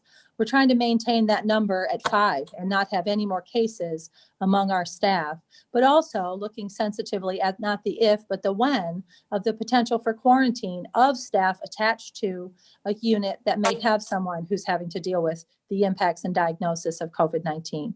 So if we can mitigate that, if we can be proactive, and if we can do it in a way that continues to serve the public at the level we are now, and gets all of the work done, not just what we have to get done, I'd like to be able to move toward that by the end of this week. Questions? I think we're good, Ruth. I think I can see Mr. Burke has his hand up. Mr. Burke, you have your... I did, Larry. I did. Go ahead. Just a comment, Ruth. I think it's great that you did this. It doesn't just assure that the work gets done. It helps protect our staff. That's right. And importantly, it helps protect our public because our public frequents the same areas as our staff do in many cases. So when we relieve congestion, we are doing a number of good things, and I commend you for it, Ruth. I think it's wonderful. Thank you. Also, I just wanted to mention that we will review this every 30 days. We'll watch those cases. Certainly, we talk with Dana on a daily basis, if not hourly, in some circumstances, to keep well aware of what our numbers are doing. Public health is putting this data out in front of us. And I think it's critical to support our county departments when they're putting this type of information out there about the risk, about the concern, and it is increased, that we respond in a way that supports the work that they're doing. We have some really talented staff who's helping our greatly fatigued public health staff, but this will also allow our public health staff some respite by working from home and being able to accomplish the tasks as if they were at their desk. We have the licenses in place for the most part so that the phones will ring right through. that prevents people's personal phone lines from being engaged. It's a protective way to have those conversations, but not miss a phone call if you're not right at your desk. Certainly most, if not most of our communication, quite a bit of it anyway, happens by email. So certainly that happens without interruption. And I think being able to take the time when the staff are in the office to prioritize those tasks, but also be able to work in communication with one another over the phone and over email. So I'm optimistic that this will be helpful in keeping our number below 5 or at 5 and not seeing any other cases. But certainly if we do, I think we have been talking with our department staffs about how we will respond. We have in a couple of instances done an extra cleaning. If you recall, in the summertime with Highway, we shut it down, cleaned everything really well. But we've been fortunate that the impact of those who have been diagnosed have not been an immediate at work that day. So there's, I think, some benefit to that as well. Are there any other questions? Margaret, go ahead. Thank you, Mr. Chairman. Ruth, thank you very much for your update. I think everything you've planned is great. I had a question about the actual implementation. If we go to 50%, is it the department heads that decide which 50 are in the office and which 50 are at home? How is that implemented? So that happens at the department level, and certainly it's a different conversation between, let's say, our veterans department with 2 folks and social services with over 200. And so some delegation happens to supervisors, and I think the conversation as it's occurred previously provided for, if there are designated tasks that happen on certain days that require an office presence, those certainly are addressed. But I think that they give some flexibility and have those conversations to make it work the best they can for either that unit or that department as a whole. So you're expecting to have this implemented by the end of the week, and the county employees have Wednesday off. So they do. Okay, great. Thank you. Thank you very much. Any other questions? On anything? That's all I have, Mr. Chair. Okay, thank you, Ruth. We'll move on to committee reports. The first one is Ag and Farmland Protection Board. We did meet on Thursday, October 1st. Really, it was again with Zoom. Didn't have a lot to discuss. I guess the big topic of the evening was the county resolution that we passed, urging folks not to use farmland for solar arrays and such. Next meeting is Thursday, December 3rd. Next one, Mr. Burke, alternative to incarceration board. The Alternatives to Incarceration Board has not met. All your staff. And so there's nothing to report. Okay, thank you, John. Emergency Medical Services Advisory Board, is it current? We've not had an additional meeting since I last reported. Okay, thank you. Environmental Management Council, Legislator Terminelli. Thank you, Mr. Chair. I have to apologize. I missed the last meeting. I had a youth committee meeting for Youth Advisory Board immediately before. And by the time that I had logged in and checked the agenda, I found out that I had to request meeting access through the planning board or the planning department, which was closed by then. But Mr. Tenbush, we are keeping him very, very busy today. He was kind enough and generous enough to provide me with an update that I could provide to you. So I will just read over the notes that he sent to me. We did not have a speaker at the October meeting, but they had 2 months worth of committee reports to review because our September meeting, we had done the online, the watershed management plan review. The Conservation of Resources Committee supported the county's household hazardous waste collection that occurred in Canton on September 19th. They're also working on a project to promote giving reusable tableware as gifts and stocking stuffers for the holidays this year so that they can reduce reliance on single-use plastics. The Environment and Economy Committee is looking into the feasibility of a fish bypass study at several locations in St. Lawrence County. They're looking for, they have a couple technical experts in mind that they would like to come and speak at upcoming events. And then the Invasive Species Committee is working on the Emerald Ash Borer Task Force to manage the county's response to EAB. Also learning about several new invasive species that are of concern. The beech tree disease, the hemlock woolly, I'm not even going to pretend to pronounce this one, and then the tench fish. And then the Watershed Management Committee is working on the St. Lawrence River Watershed Revitalization Project to develop its reports and supporting materials so that they can best serve the needs of St. Lawrence County. And then in addition to that, on Friday afternoon at 3 o'clock, there was a memorial dedication, a tree and a plaque in memory of Mr. Andy Suter it took place at the Messina High School. He was a board member at Messina Central School District from 1999 to 2011, but he was also a 19-year EMC committee member. And so Pat Whalen, another committee member, led the charge in getting this tree and plaque secured in memory of Mr. Suter and his services to environmental awareness. That's it. Thank you. My next meeting is on the 18th. Okay, thank you much. I knew Andy, and I'm glad that there was something done for him. The Fire Advisory Board, we met on October 15th. And I may have shared some of this information before, but year to date, we're 3,081 fire departments who are dispatched through the Emergency Services Center. And tower work is proceeding very well. In Governor is 99% complete. Waddington is 75% complete. Hammond is complete, just waiting for cure time on the foundation. And our next meeting is going to be December 17th. Jury Board, Inter-County Legislative Committee. Okay, so they had a number of resolutions that they passed. One was budgetary, asking for overdue payments to the counties in our area from the governor.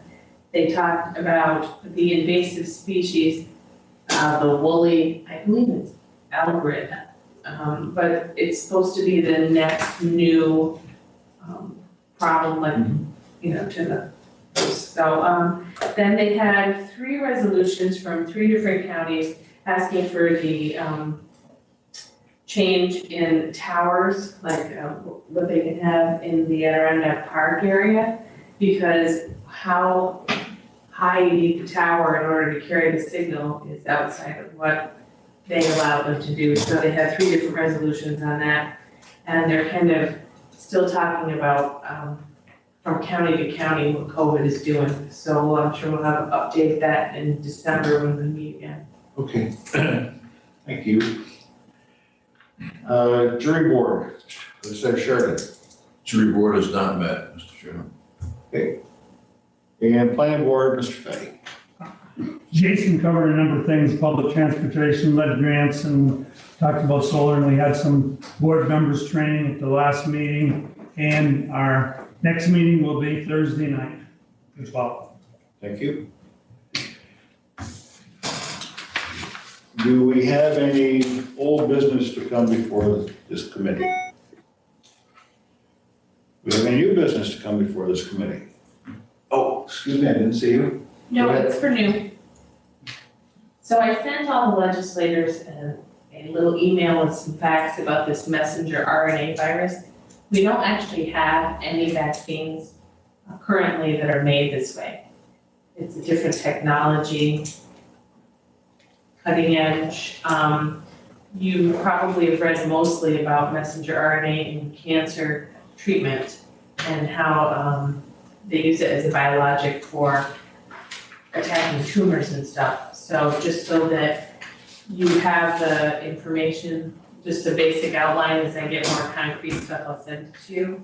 And the other thing I thought of is we're having problems doing contact tracing perhaps what we should have is in each district, have people that do the contact tracing in that district. It might be easier to know within your district, the social groups and who's around who, because people are not being very forthcoming with where they've been and what they've done. And within a district, you may have people that are more aware of the social network.